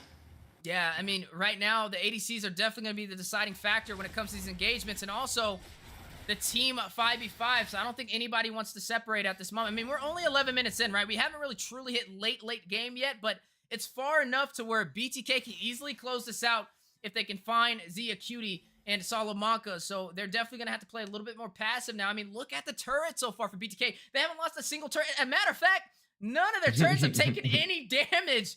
We are 12 minutes in. Yeah, it's a completely clean game coming out from BTK, but they're looking to go for a little bit of aggression, and you can kind of see a little sneaky conceal play coming out through, but chooses to disengage, and I think that's the right decision, right? When we see the Lord coming up in 11 minutes, it just means that, hey, we should not be wasting some of our flicker spells, and you can see Joybotch being so extremely annoying with that recalling right there. We need to just pull a new statistics in when we do the analytics at the end of the game for how many TPs do we see per player. I think Joybotch is definitely leading on the scoreboard so far. But, I mean, Wind of Nature has been picked up from Gina, 6-1 and 3 KDA. When we're looking at Zia Cutie, it hasn't been as hot, right? He's kind of been more passive this game and been dominated from Gina with the Beatrix pick off. And I think this just kind of boils down to Joybaj. When he runs that Kaja, he's able to kind of close that distance, get the setup needed to find Zia Cutie, and I think that's why he's having such a hard time. I mean, Sarbini, yeah, he's getting those Minoan Furies in, but they're just a little too late to really profit on. So maybe as we get later in this game, with them having to force their way into the base, they need to bank on Sarbini opening it up with the Minoan Fury. That's really their only hope on sustaining themselves, or you're going to see BTK even out the series. Yeah, but the conceal plays is coming through, and BTK looking to charge and grabbing some real estate here. The Divine Judgment. And the Minoan Fury that we're looking for, quadruple set. Gina not affected by Zia Cutie, finds Joybot. Gina still very high in HP and dealing a lot of damage from the backline. Melba Zane finds Milo. Lord makes his way into the base crystal. Best player, Sarbini, Salamanca, Zia Cutie, 4v4. As Joybot did fall for BTK. Gina with the sniper. Not going to be able to connect with the Renner's empathy, but still in effect. Looks like they're able to claim 2 of the inhibitor turrets, and they're going to go ahead and pull out of that fight, right? They know they have the advantage. They don't want to overstay their welcome. Cool Calm Collective looking to possibly close this out on the next engagement or the next lore play. Yeah, it was a 1-for-1 trade for either of the teams, but you could see the gold gap already getting through. You see a 9K lead for the side of BTK, and a lot of these items are going to be completed, especially at this 14-minute mark. Both teams are looking to grab up into that full build. You can see Mobazane already at this 10K, and Beatrix looking to finish up his very last item. And when you compare that to the enemy's marksman, he is still also trying to complete 2 of his items, looking to actually grab up maybe that wind of nature there. And you know, with the gold lead that's happening right now, BTK, they're just gonna zone out Ohio Brothers in their jungle and not give them anything and any taste of food right now. You know, and when I'm looking at, you know, the items, there's not really anything to pierce into the armor. Like, you have the Demon Hunter sword, right? But I mean, there's nothing to really burst down the physical defense if they do want to go in for BTK. So that may be something that they opt in for, maybe an anti-cuirass over there for Zia Cutie to be able to negate his damage even more. I mean, he didn't have the hottest start, and now slowly starting to come online 15 minutes in, and you know, he's more that mid to late game marksman that they're kind of banking on. And I mean, we got to also keep an eye on best player, right? He did run this Roger, not something we typically see too often anymore. I mean, you made the comment that with the Martis being on the table, it's a little bit better, right? It profits more, and it's definitely showcasing today. 5-1-4. Mobazane having the game he was looking for so far.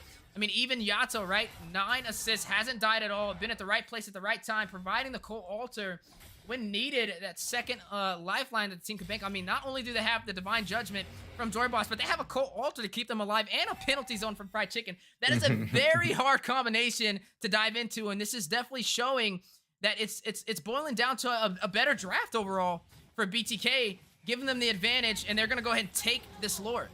Yeah, you're talking about the better draft. I do have to agree that BTK has the better draft. And why I say that, because BTK was able to take 2 of the turtles uncontested along with this third Lord, and Ohio Brothers just been pushed back to the base, and honestly it's due to their mid lane in my opinion, right? They have this Minnow and they have this Eve, but compared to the utility and the suppression coming out from the Kaja and also the Fairness, I feel like they are heavily outclassed. And with the Lord marching down on this mid side with the bottom cleared, BTK looking to siege with a perfect sync coming out through, and you see Chicken on that top side, but all the Lords are gonna be clashing down, and the members of BTK are probably gonna start this fight with a small conceal play. Yeah, they do have all lanes synced, and the inhibitor will fall on the bottom side. Divine Judgment goes in for Zia. Gina takes him down, finds the backline for TOB. Can they get another? Jorbon's very low. The Minoan Fury for the triple knockup. Manipulation drops down. Mobazane with Decimation finds Sir Benny. Lord now in the base crystal, and Gina bursting it down with the swiftness. BTK evening out the series 2-2 in the best of 5. We are going to a final game in the grand finals.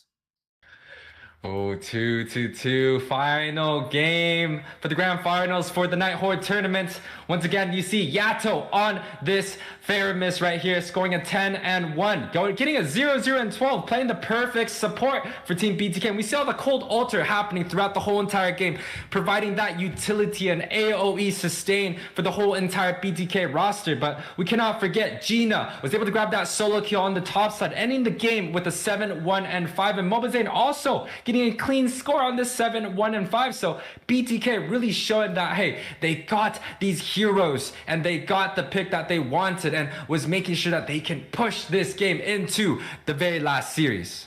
Yeah, and that's exactly right. The very last series indeed, and they were able to even out the scoreboard 2-2. That was a lot of pressure on the line, but it didn't even phase BTK, right? They came in with the game plan. They didn't lose a single turret that entire game. They got everything they wanted, all the neutral objectives. They won the draft.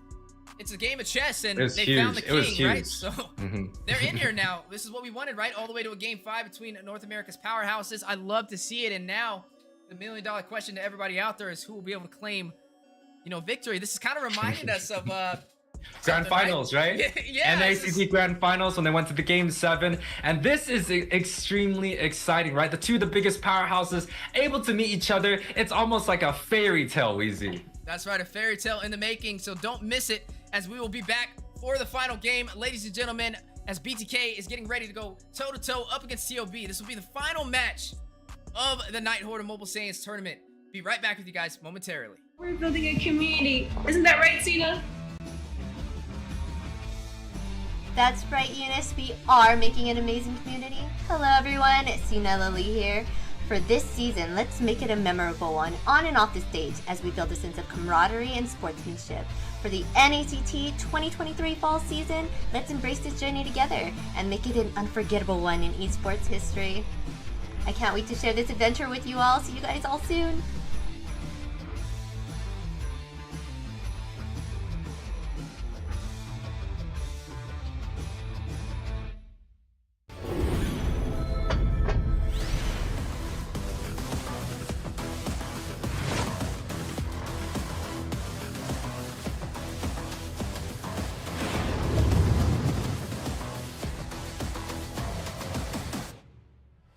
Mobile Legends Bang Bang's new emblem system is about to launch.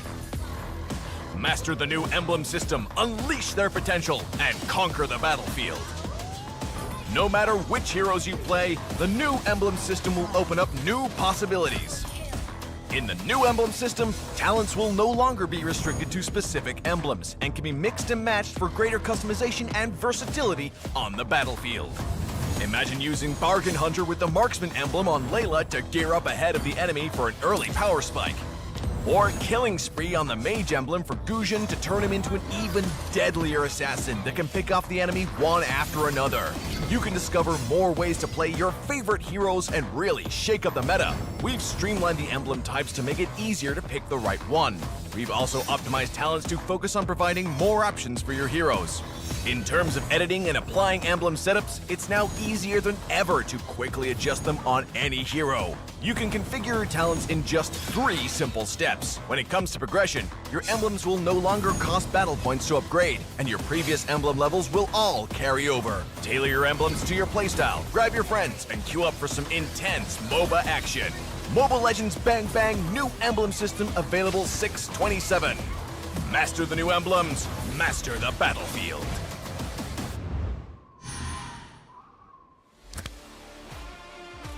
The upcoming tournament for NACT Fall. This is Mara Aquino wishing you guys luck, and I hope you guys do so well and you go to Philippines for the upcoming M5 World Championship. And you never know, it might be you that I announce as the winner. Hi, I'm Gideon Q. I'm from Malaysia. I'm a talent as well as a caster for a majority of the MLBB tournaments that you may see internationally. Good luck to all the teams who are coming in for NACT fall season. I can't wait to see potentially new talents coming out from North America. Obviously, we love the old, but some new ones would be great to see how the community is going to continue to grow, and especially when we're looking at the top 1%. Good luck to all of you guys, especially those who are prepared to deal with a giant crowd when you start flying over for the international. Good luck, everybody. Wait. Hi everyone, I'm Nighthorde. How are you guys doing? I just want to say a few good words here. Ladies and gentlemen, welcome back to the Nighthorde Mobile Saiyans Grand Finals. We are watching BTK versus the Ohio Brothers in the Grand Finals.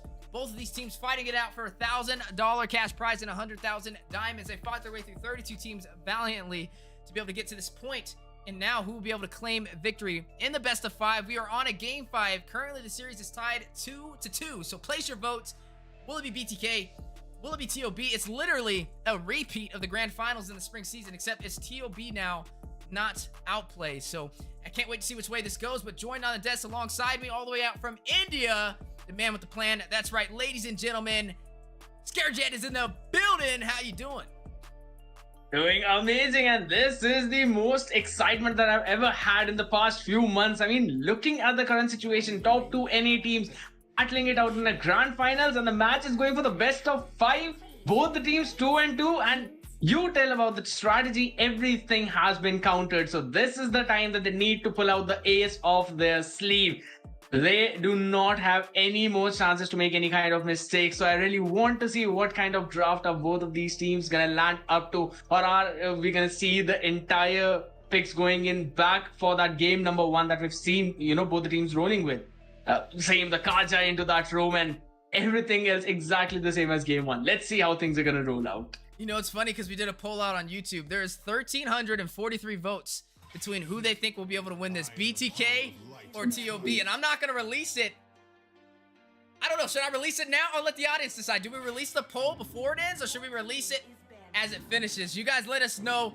A little mini poll out there. I'm going to release the results. But speaking of results, almost done with the first phase of the bands. You are going to go ahead and see similar combination, nothing out of the ordinary. The Fanny, the Angela, and the Uranus from BTK. It's been textbook the entire time for the grand finals. And then the Kaja, right? It's been a problem. Most of the time when Joy Boss picks it up, it's like the gods flip a coin. So I think they're not going to allow that to even be an option. I think they would rather deal with the Franco than that Kaja pickup. And they're going to go ahead and take out that Fredrin as well. Definitely, and I really like the adjustment coming in from TUB this time, banning out the Kaja, and I was about to call it out, ban away the Terizla. I mean, at this point, Fight Chicken is just nasty on that hero. He's picked up for 2 matches, and both of those games have been won by BTK. So for them, the win condition is you Terizla, you win. So just directly ban it out, and it's just the way that Fight Chicken has been playing on that hero. The way that he gives those setups, plus the amount of damage that he can tank, provides a lot of room for BTK to actually work with, and that's the kind of EXP laner that you want. But for now, he's gonna show his skills on the Arlet. Now there are only a few heroes that can counter him in the lane. Uranus has been banned out. Yes, you can have a Yuzhong, but I think you can pick up the Joy as well in this game. Yeah, I mean, all viable options, but still some mages on the table as well. The Valentina has walked. It could be a pickup, trying to provide a little bit of draft pressure early for TOB's favor. So, I mean, it could work out, right? I mean, we know Hoon likes to pick up that Eve. I'm surprised the Eve wasn't picked up, but I mean, Hoon is on the other side of the table. He has second pick in the draft, so do they pick it up? No, they're going to go ahead and go in for this Valentina. So I'm noticing a little bit of a pattern when it comes to TOB. So if there's any teams out there taking notes, I noticed when TOB is first pick, they like to provide that Eve into the hands of Salamanca, also known as Hoon. But when they're second pick, they go in for that Valentina instead. And I like that, right? The Valentina provides a little bit of pressure. If they decide to pick up the Eve, hey, it's okay. We have the manipulation as well.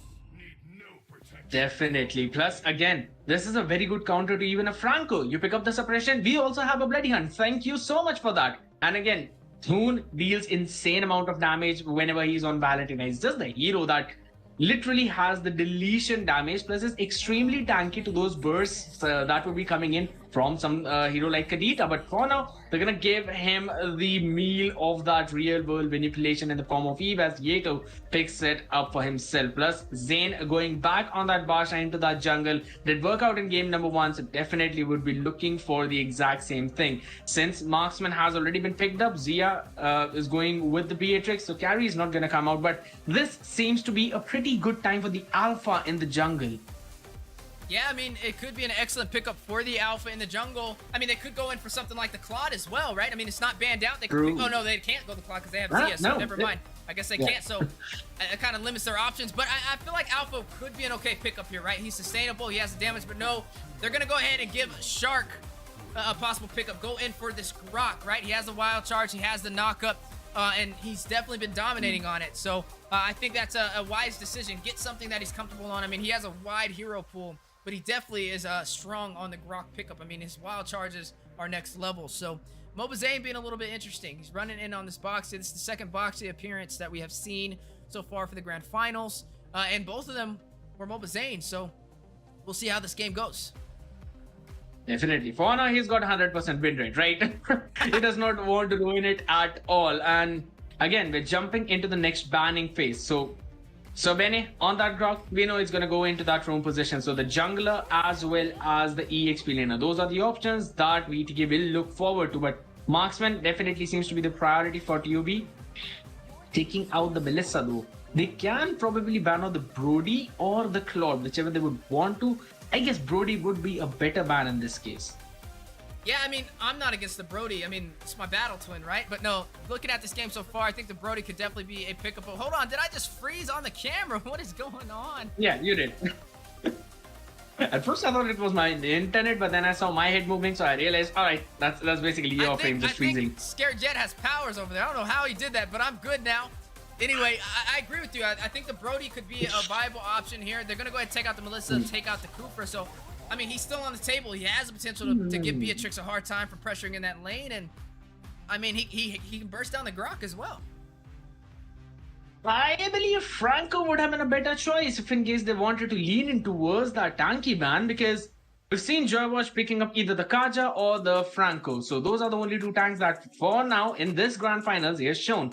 But yes, Kufra has a set potential, can also disrupt Grog whenever he'd be going in for those Guardian's Barrier. But nonetheless, we're seeing the Martyrs being taken away. So does it seem to be the case wherein BTK are kind of forcing TUB to lean in towards an alpha into that jungle? No, we're going to see a Zilong, so guys, please ignore that.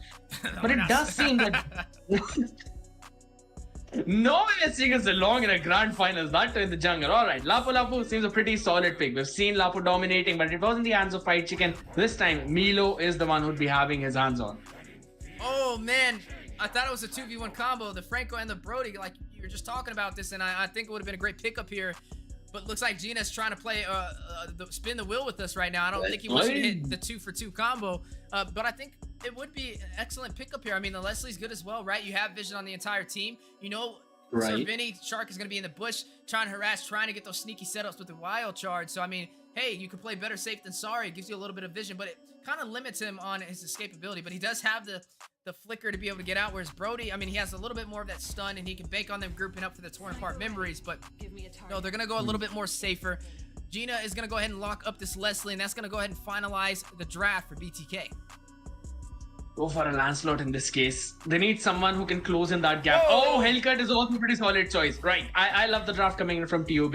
They've got that Hellcut. They've got the silence in. They can literally jump towards that backlink when the Dark Knight falls for Gina. So he needs to have a torch right next to him in order to survive the burst from best player. Yeah, I mean, the Hellcut is going to be interesting, right? I mean, it's something that I've been a fan of. It's been kind of rising in the meta so far, and it's to pick this up in a grand finals, a best of 5, a game 5 is a bold statement for TOB. Now with the Darkness Falls, can they close it out? They will be able to have kind of blind them with the vision when it comes to these engagements. So speaking of engagements, Scared Jet, we have made it.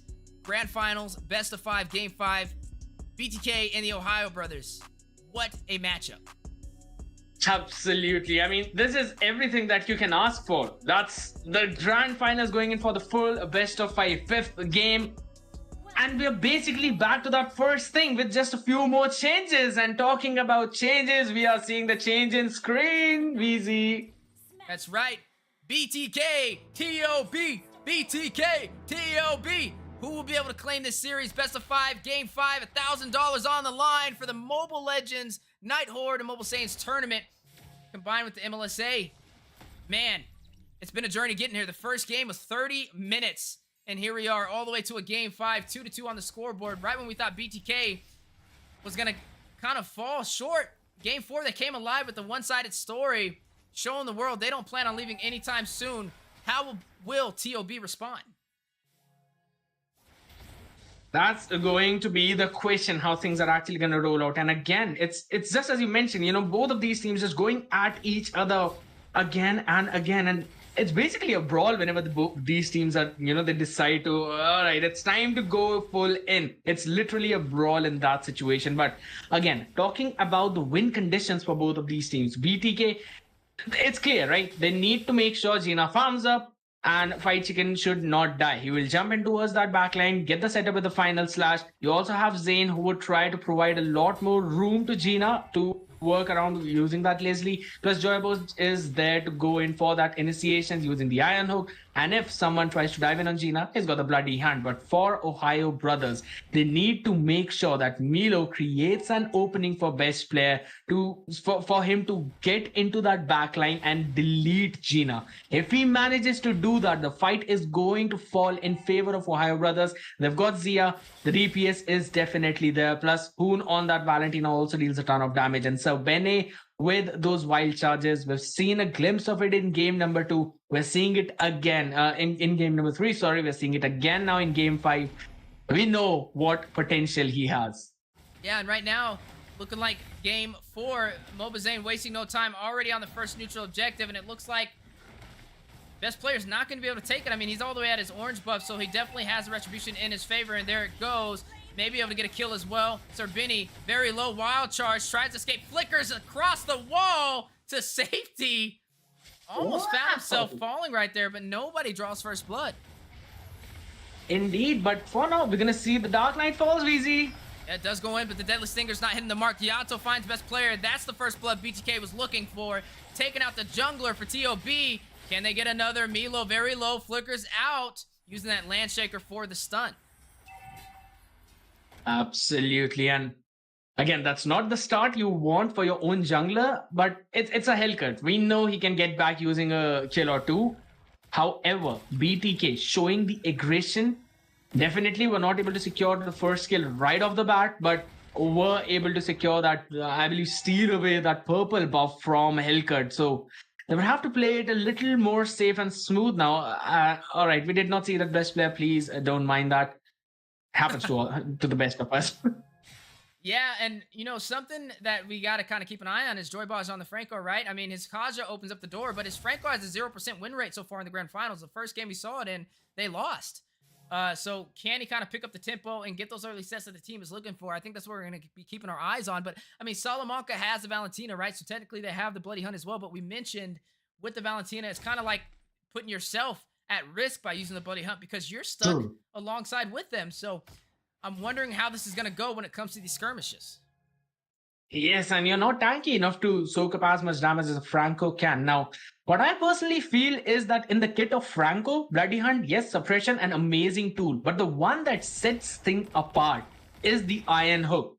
Can catch people off guard, and we are not seeing any purifies on the side of Ohio Brothers. So, yes, you can dodge the hook, but if in case you're not, I would say, active enough, you would be caught in that Iron Hook and you would be brought into a position where you would not want to be in. So that's one tool I think Bloodthirsty Kings can definitely use and rely on. Now, we did not see Joybos landing a lot of them, but in this game, he needs to land the important ones. And speaking of important things, that's the second turtle that Mobazane has got. He's out farming best player right now, able to get these initial objectives before best player can even get his buffs. But speaking of best player, rushing in with the Deadly Stingers and the Darkness Falls is going to find Joyboss. First blood being drawn for TOB. It's 1-1 on the scoreboard so far. But right now, I mean, when it comes to the neutral objectives, BTK has the slightest advantage, right? That's 2 turtles in their hands. Indeed, but again, even after that, it's just around, what, 500 gold lead? So that's about a couple of cannon minions and that's all.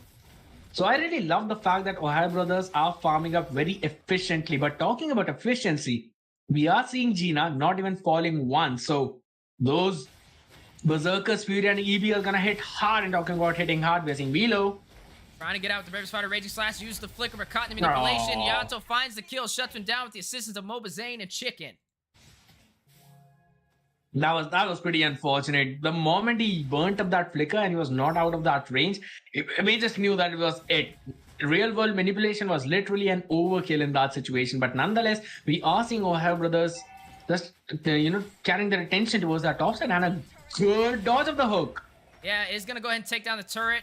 Gets hit with the Bloody Hunt, but not able to secure the kill. Zia Cutie, excellent positioning right there to claim this objective for the Ohio Brothers. BTK losing their first turret of this game.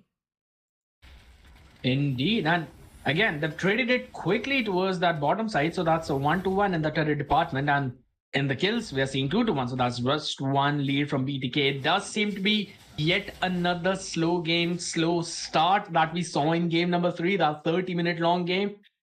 But here's the thing. I think so in this situation, you would basically lean in towards that snowball effect. It could be for the best player or it could also be for Gina. Zayn is just tanky, so he'll be there jumping in, soaking up all of that damage, creating the openings. But for now, talking about creating the openings, another turtle. Yeah, definitely leaning into the favor. I mean, Zayn may be able to get this yet again, but TOB focusing on the map, claims a turret on the bottom side. The wild charge for the stun, the Bennett's Rage dropping down. Zia Cutie finds Gina. A great setup from Sir Benny over there to open up that opportunity. They used everything in their arsenal, every ultimate in their arsenal. Talking about every ultimate. Yeah, try to find Joy Boss, but he's able to sustain the damage. The roamer for BTK as they were trying to get a pick off to kind of get revenge over there. It's 2-2 so far, tied up in terms of kills, but on the map, I mean, you are seeing a turret advantage for TOB. Yeah, it's definitely bleeding red. That's the thing. That's the objective-based TOB that you would love to see. Oh, another hook. Joy Bosch is not being able to land in those hooks. This is one of the most problematic thing about a Franco. If you're not able to land those iron hooks, you're basically just standing there getting ready to surprise the opponent with a flicker bloody hunt, and that's something Ohio brothers are already ready off. Talking about things they're ready off. Wild charge goes in, the silence as well. The darkness falls on Zayn. Is going to be able to will out of there, but nobody will fall in that engagement. It's still only 2-2. It's an 8-minute game and only 4 deaths overall on the scoreboard. Nah, man, there's no he out-sustained every single burst damage potential from the Ohio brothers. He was literally 5v1 in that case. You can say 5v2 since Fried Chicken was also with him. But that was just a lot of sustain, and that only on a Basha. You also have a Franco to deal with and an Arlet when you'd be jumping in towards that mid to late game. So that's something the Ohio brothers need to work on. They would need a quick Malefic Roar onto the hands of Zia Cutie, as well as a Divine Glaive in the hands of Hoon, if in case they would want to melt down this chunky front line. Because we are seeing Milo being bursted down, that too fairly quickly. So Gina's been building up on that item and damage.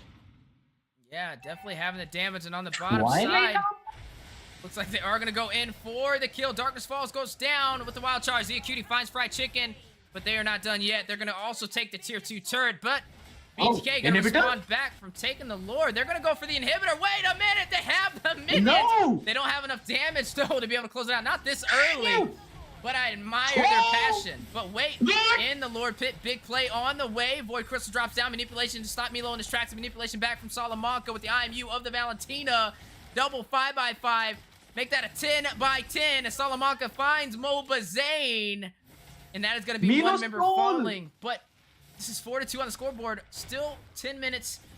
Getting to that mid-game. Iron Hook across the land of Dawn. Wild charge from Sir Benny into the turret. Turret does fall. Best player able to claim it. Nimir's passion going down from Zia Cutie. Finds a kill. Takes out Joy Boss. Bravest fighter. Raiding slash. Ultimate sniper from Gina Salty. Not able to deal enough damage to burst down Milo.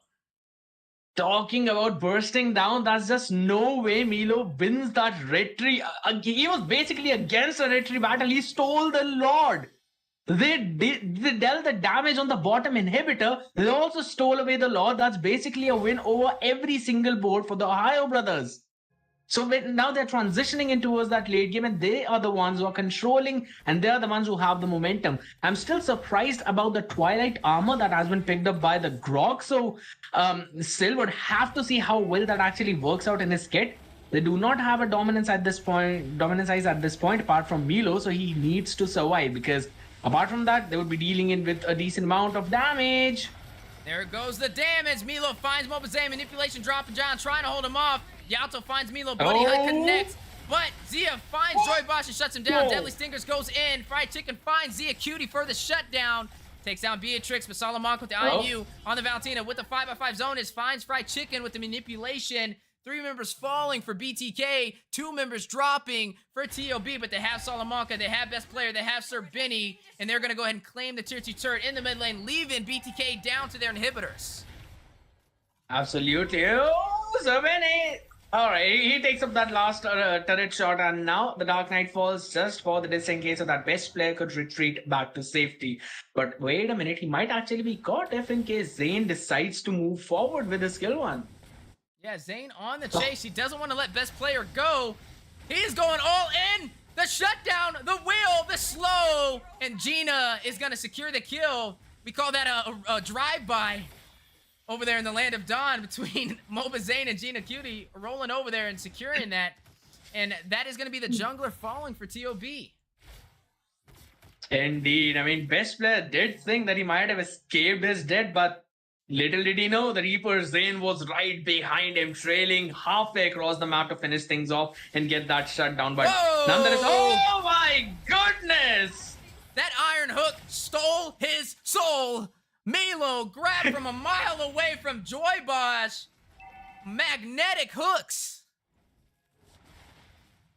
These are the hooks that you basically wait to see Franco for. I mean, just seeing that the way that engage actually ended up in the favor of BTK, they got Milo out, got the bloody hunt, and there's another hook, but this time it's already it's a sub in it, so they're not gonna follow it up on it, but they've got the advantage, so the Lord should go in their favor unless stolen away.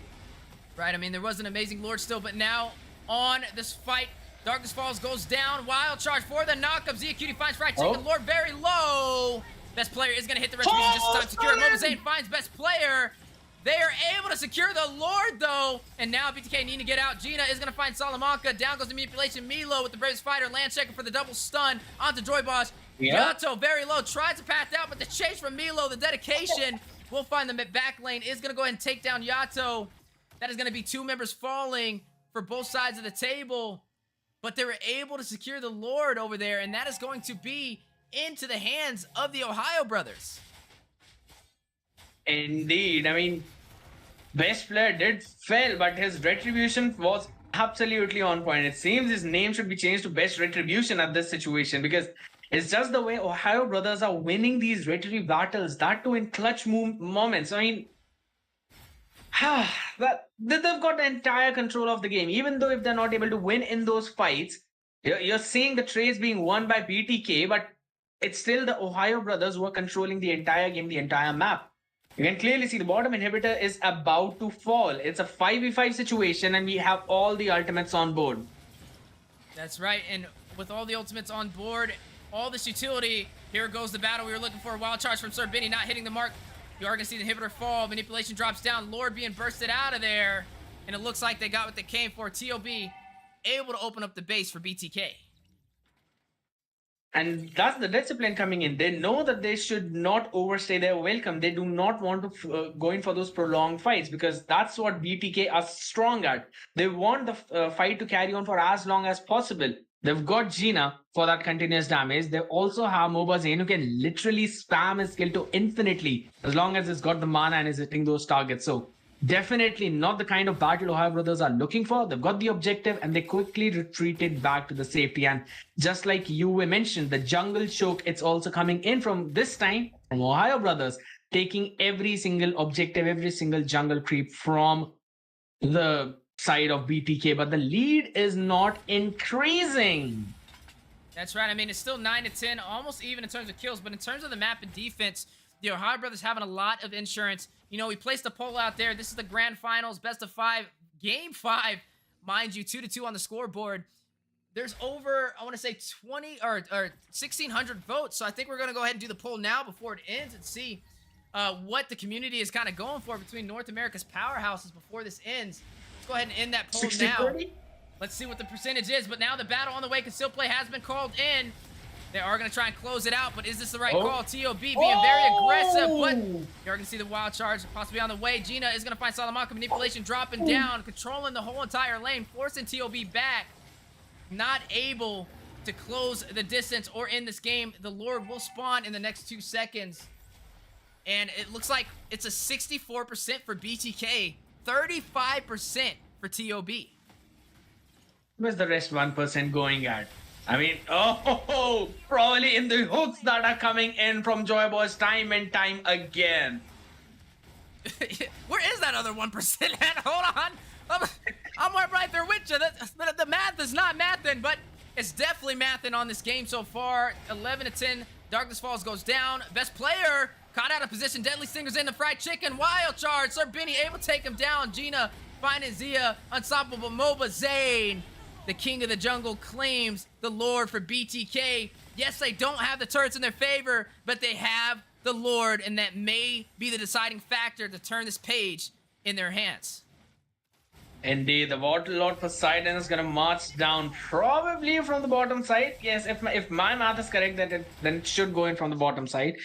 So yes, now it's time for Ohio Brothers to be on the back foot. They need to defend this Lord. Zia is gonna be coming back in the next 10 seconds. So yes, he would be there when the Lord's gonna strike at that inhibitor turret. Now, how many towers can they protect is going to be the question. And for BTK's perspective, they need to take down those inhibitors, at least from one of those lanes, maybe from the top or from the bottom, to even out that advantage that Ohio Brothers have at this point.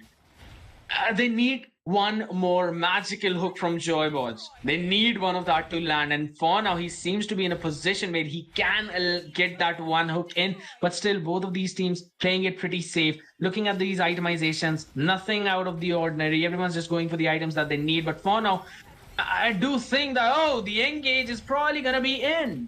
That's right, the engage on the way. The base has been opened up for TOB. BTK trying to close this out. Takes one inhibitor, takes another, makes their way to the third. Sir Benny, Salamanca trying to deny. Best player rushing in with the Deadly Stingers on a MOBA Zayn.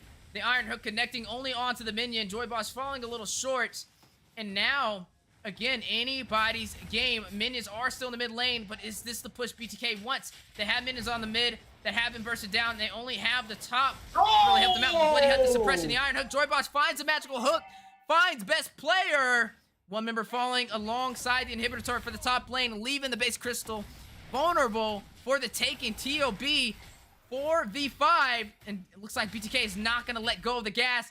They're on full throttle, but they don't have minions to really work with right now, as they are going to go ahead and clear them out. Here they go again. Two more sets in the mid, in the top, and the bottom now, making their way into the fight. MOBA Zayn is going to will in for the stun manipulation, dropping down. Wild shots from Sir Benny. Numerous fast go down. Milo finding Gina, but the base crystal 5% won, and BTK, a repeat of the NACT spring season, closes out the series in the grand finals against TOB.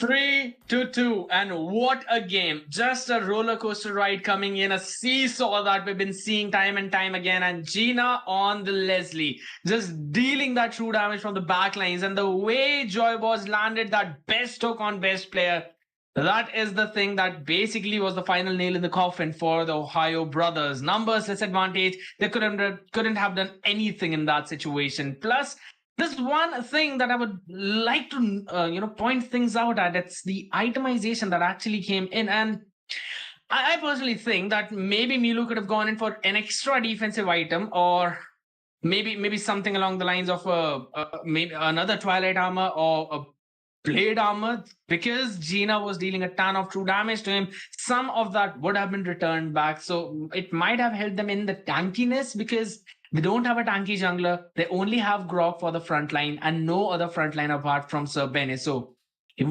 on a Grok, he's not as tanky as you would expect him to be. But nonetheless, both the teams played excellent in this game, and it was extremely fun to watch. Yeah, definitely extremely fun to watch. And I mean, man, what more could we have asked for, right? A repeat from the NACT spring season. BTK and TOB fighting it out all the way to the final game. Best of 5, game 5, and again, BTK able to close it out, even when the odds weren't in their favor, right? They were down. There was 2 times where this series could have been closed out from TOB, but I always say pressure can do 2 things, right? Make diamonds or burst pipes, and for BTK, obviously, they're making diamonds out there. How can I get my hands on one of those? But nonetheless, Scared Jet, it's been a pleasure casting alongside you through this amazing event. Special shout out to him, guys. He is out there in India. Everybody supporting my man. Definitely catch him. He will be in the MLSA. He's a part of our staff, and he'll be on the desk for future tournaments as well. Scared Jet, thank you so much for showing up tonight and casting alongside myself, and I will see you in future events. Any last words for everybody out there? I mean, pleasure to be here, and thank you for all the support that you have been giving me and the audience that has been giving me. It's literally fun to see all of you getting so very well engaged, and I really love the comments that come in, saying that Even though I've got an Indian accent, I speak pretty well. I really love that, and I'm still working on it. Just making sure that I kick into that American accent as soon as possible. But again, all these teams, absolutely amazing. Really love to see all the players out there too. And I'm also learning new things along the way. So thank you so much for having me. And yes, it has been a pleasure to be here, and we'll be looking forward to working in the future as well. There you have it, Scarejet. You take care. I look forward to seeing you on the next one. You too. All right, guys, and that is going to close it out. The Nighthorde Mobile Saiyans Tournament BTK able to close it out. And right now, NACT is going on, right? So we just got a sneak peek of the powerhouses who are sitting at the top waiting to figure out who North America's other top 6 teams are. If there's any teams you guys are voting for out there through the qualifiers, definitely let us know. I will be doing a watch party tomorrow out on my YouTube channel if you guys want to stop by as we watch a lot of these teams fight it out in the qualifiers. If there's any games that you guys want to see, definitely let me know. Shout out to everybody from the Mobile Legends Scrim Academy that stopped by today. We had Scarejet, we had UA, we had Kronos. He's also out there in India as well. UA in Los Angeles, California. UA will be casting and doing watch parties himself on his YouTube channel alongside me. So definitely check him out over there as well if you guys do want to see more up-to-date content for these teams across North America. Now, speaking of things, with them winning, they get $1,000 US, and also that 100,000 diamonds is going to be split through some of the teams in this tournament, and they will get the majority of that. But guys, I just want to give a special shout out to everybody out in the audience as well. We just hit over 1,000 subscribers on the Mobile Legends Scrim Academy. It's been a pleasure being able to host this. This is a dream come true for us. A lot of like-minded individuals getting together in Quirky, Rim, myself, UA, Eunice, Scarejet, Kronos, and that's just the start of it, right? Getting together and creating a scene where all of us can get together and see all the top teams compete it out. Not only top teams, but teams trying to make a name for themselves as well.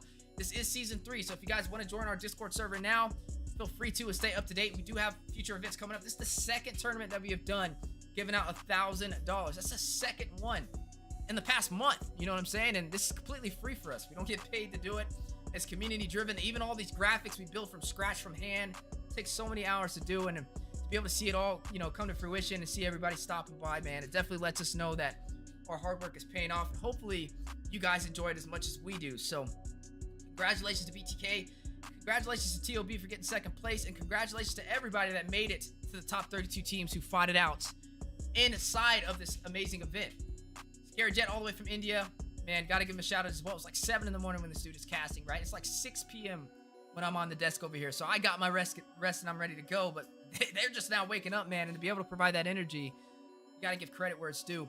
Special shout out to Mobile Saiyans for providing this amazing cash prize alongside Silver Knight, and also Nighthorde. Make sure you guys stop by Nighthorde's Discord server as well. Register on there. They are partnered with the Mobile Legends Scrim Academy, so if they put out events, we'll still announce it on our server, and they'll do the same thing for us. So no matter what, as long as you find both of our servers on Discord, you'll be good. I put the link in the description for all of our YouTube channels, all of the Discords, so definitely stop by and check it out. But guys, this is just the beginning, right? NACT fall season is here. Qualifiers is going on. 96 teams are fighting it out between today, tomorrow, to figure out who is going to be able to move on to the top 6. There's only 6 spots available, as TOB and BTK already have 2 of the remaining spots. Like I said, future content coming from UA alongside myself on our YouTube channels. We'll be posting some of these teams and things that we're looking out for, and just some retrospect on everything that we've learned from hosting these amazing events and seeing these teams play it out. But as always, guys, I appreciate y'all. That's going to close everything out. Congratulations to the winners. Take care of yourself. Take care of each other. And I look forward to seeing you guys in the NACT fall season. Peace and love, baby. See ya.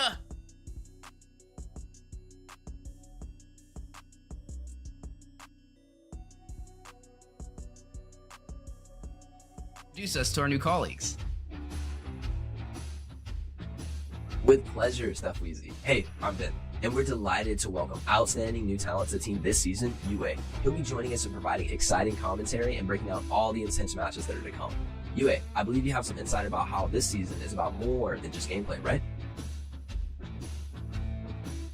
Absolutely, Ben. Hi, this is UA, and the NACT 2023 fall season is not only about showcasing the talent and the dedication of North America's top teams, but also about creating a vibrant community.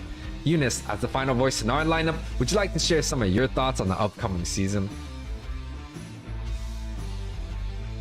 Absolutely, UA. Hi, everyone. This is Eunice. This season is set to be our most exciting yet, with fresh faces, an updated rule set, and a restructured prize pool that's more inclusive than ever. But At the heart of it all, we're building a community. Isn't that right, Cena?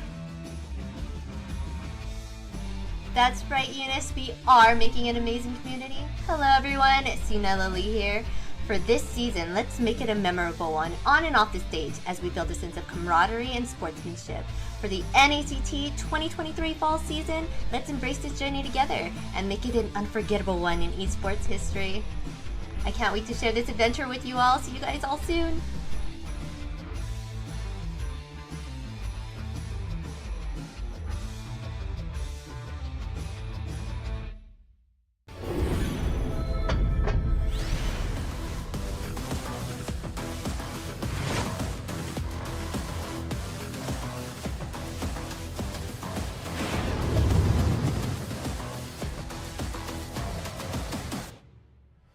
Mobile Legends Bang Bang's new emblem system is about to launch. Master the new emblem system, unleash their potential, and conquer the battlefield. No matter which heroes you play, the new emblem system will open up new possibilities. In the new emblem system, talents will no longer be restricted to specific emblems and can be mixed and matched for greater customization and versatility on the battlefield. Imagine using Bargain Hunter with the Marksman emblem on Layla to gear up ahead of the enemy for an early power spike. Or Killing Spree on the Mage emblem for Guzhan to turn him into an even deadlier assassin that can pick off the enemy one after another. You can discover more ways to play your favorite heroes and really shake up the meta. We've streamlined the emblem types to make it easier to pick the right one. We've also optimized talents to focus on providing more options for your heroes. In terms of editing and applying emblem setups, it's now easier than ever to quickly adjust them on any hero. You can configure your talents in just 3 simple steps. When it comes to progression, your emblems will no longer cost battle points to upgrade, and your previous emblem levels will all carry over. Tailor your emblems to your playstyle, grab your friends, and queue up for some intense MOBA action. Mobile Legends Bang Bang new emblem system available 6/27. Master the new emblems, master the battlefield.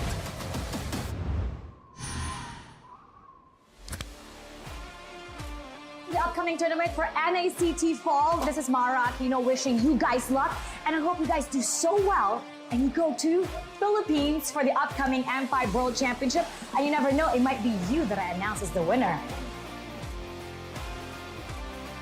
Hi, I'm Gideon Q. I'm from Malaysia. I'm a talent as well as a caster for a majority of the MLBB tournaments that you may see internationally. Good luck to all the teams who are coming in for NACT fall season. I can't wait to see potentially new talents coming out from North America. Obviously, we love the old, but some new ones would be great to see how the community is going to continue to grow, and especially when we're looking at the top 1%. Good luck to all of you guys, and especially those who are prepared to deal with a giant crowd when you start flying over for the international. Good luck, everybody.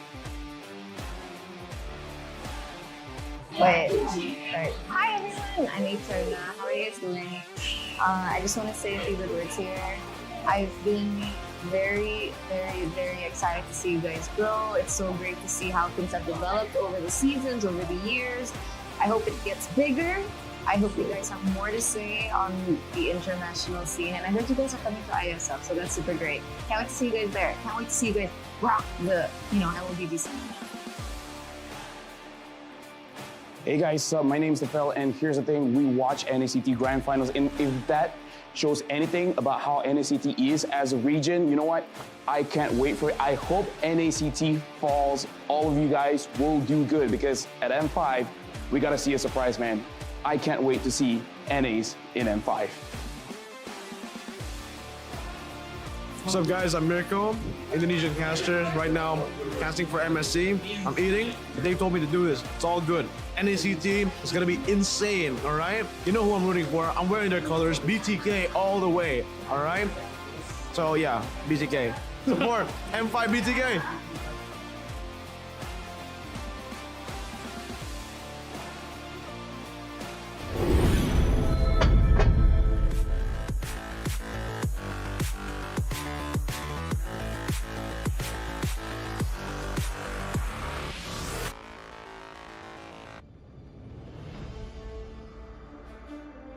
When upgrading your emblems, you will unlock talents at specific levels. Different emblems will unlock different talents. You can choose an emblem by role and use the talents it unlocks directly as your default setup, or you can freely mix and match different emblems and talents to create a custom emblem setup. We're going to show you how to create your emblem setup for your heroes. Emblems. First, let's take a look at the revamped emblem system. There are now 7 emblems in the game, 1 basic common emblem and 6 role emblems. Different emblems can provide different attribute bonuses. It is recommended to use the emblem that matches a hero's role. Standard talents, Tier 1. After selecting an emblem, you can then choose from 8 standard talents at Tier 1. These talents provide mostly straightforward bonuses to heroes. Of the 8 talents, Thrill and Swift are good on almost any hero, while other talents are more catered to certain roles. Standard talents, Tier 2. At Tier 2, you will also have 8 standard talents to choose from. The Tier 2 talents trigger or work under different circumstances. We still recommend choosing one that matches the role of your hero. But if you're an advanced player, you are free to choose any of the talents to fit your playstyle. For example, if you're playing the core hero on your team and want to focus on gearing up fast, you can choose the Bargain Hunter talent regardless of how your hero deals damage. And heroes who rely on their skills for sustained damage, whether it be a mage or fighter, can use the Festival of Blood talent for more spell vamp. Core talents, Tier 3. Finally, let's talk about the most important talents, the core talents. There are 8 core talents available in the game, and each provides a unique and powerful effect. We recommend choosing the core talent to match your hero's role and only use core talents from other emblems for advanced or unconventional tactics. The revamped Weakness Finder talent is no longer reserved for ranged heroes. This talent is now a viable option for any hero that relies on basic attacks and wants better laning and the ability to slow enemies. The Lethal Ignition talent now deals adaptive damage, making it a prime choice for any hero that has heavy-hitting combos. While the revamped emblem system still uses the existing talents, we have removed the restrictions between emblems and talents, opening up new possibilities for many heroes. We look forward to seeing players discover new ways to play their favorite heroes on their way to becoming a legend. Arclight Outlaw, Ixia. Passive, Siphon Starlium. Ixia's basic attacks and skills apply a Starlium charge to targets on hit. When using a basic attack on an enemy with 2 Starlium charges, all charges will be consumed to increase the attack's physical damage, while healing Ixia for the same amount of HP. Siphon Starlium can trigger on all enemies in front of Ixia that are within her attack range. First skill, Dual Beam. Ixia fires 2 energy beams along the ground that deal physical damage and slow enemies within a rectangular area, while increasing her movement speed for a duration. Enemies hit by both beams will take double damage. Second skill, Star Helix. Ixia unleashes a canister of Starlium energy in the target direction and knocks back nearby enemies. After a short delay, the released energy pulls enemies to the middle line and deals physical damage. Ultimate, Full Barrage. Ixia reassembles her weapon into 6 small weapons and enters the Barrage state for a period of time. In Barrage state, Ixia's skills can only be cast within the Ultimate's fan-shaped area, but they gain much more range, and her basic attacks can simultaneously hit up to 6 targets, prioritizing heroes within the same area. When in Barrage state, the damage of Siphon Starlium is also increased. In the laning phase, Ixia can initiate by using her second skill to pull enemies together, then use her first skill to deal double damage to the lined up targets. Use the extra movement speed from her first skill to chase and finish off enemies with basic attacks. In teamfights, Ixia should get to a safe position that can cover the most enemies within the range of her ultimate, then use enhanced basic attacks together with her second and first skill to CC enemies and crush down her enemies. Ixia is strong in 1v1 situations and is also exceptional in teamfights by providing CC and AoE damage. Kite enemies with her skills in the early and mid game and wait for a good opportunity to unleash her ultimate in teamfights. Upgrade Ixia's first skill at level 1. Then continue to prioritize upgrading her first skill as the main source of her damage. Ixia's first skill deals double damage to enemies in the center. So, use her second skill to pull enemies together before unleashing her first skill to maximize the damage. Ixia's second skill can knock back nearby enemies, so use it when the enemies try to dive in to keep them at bay.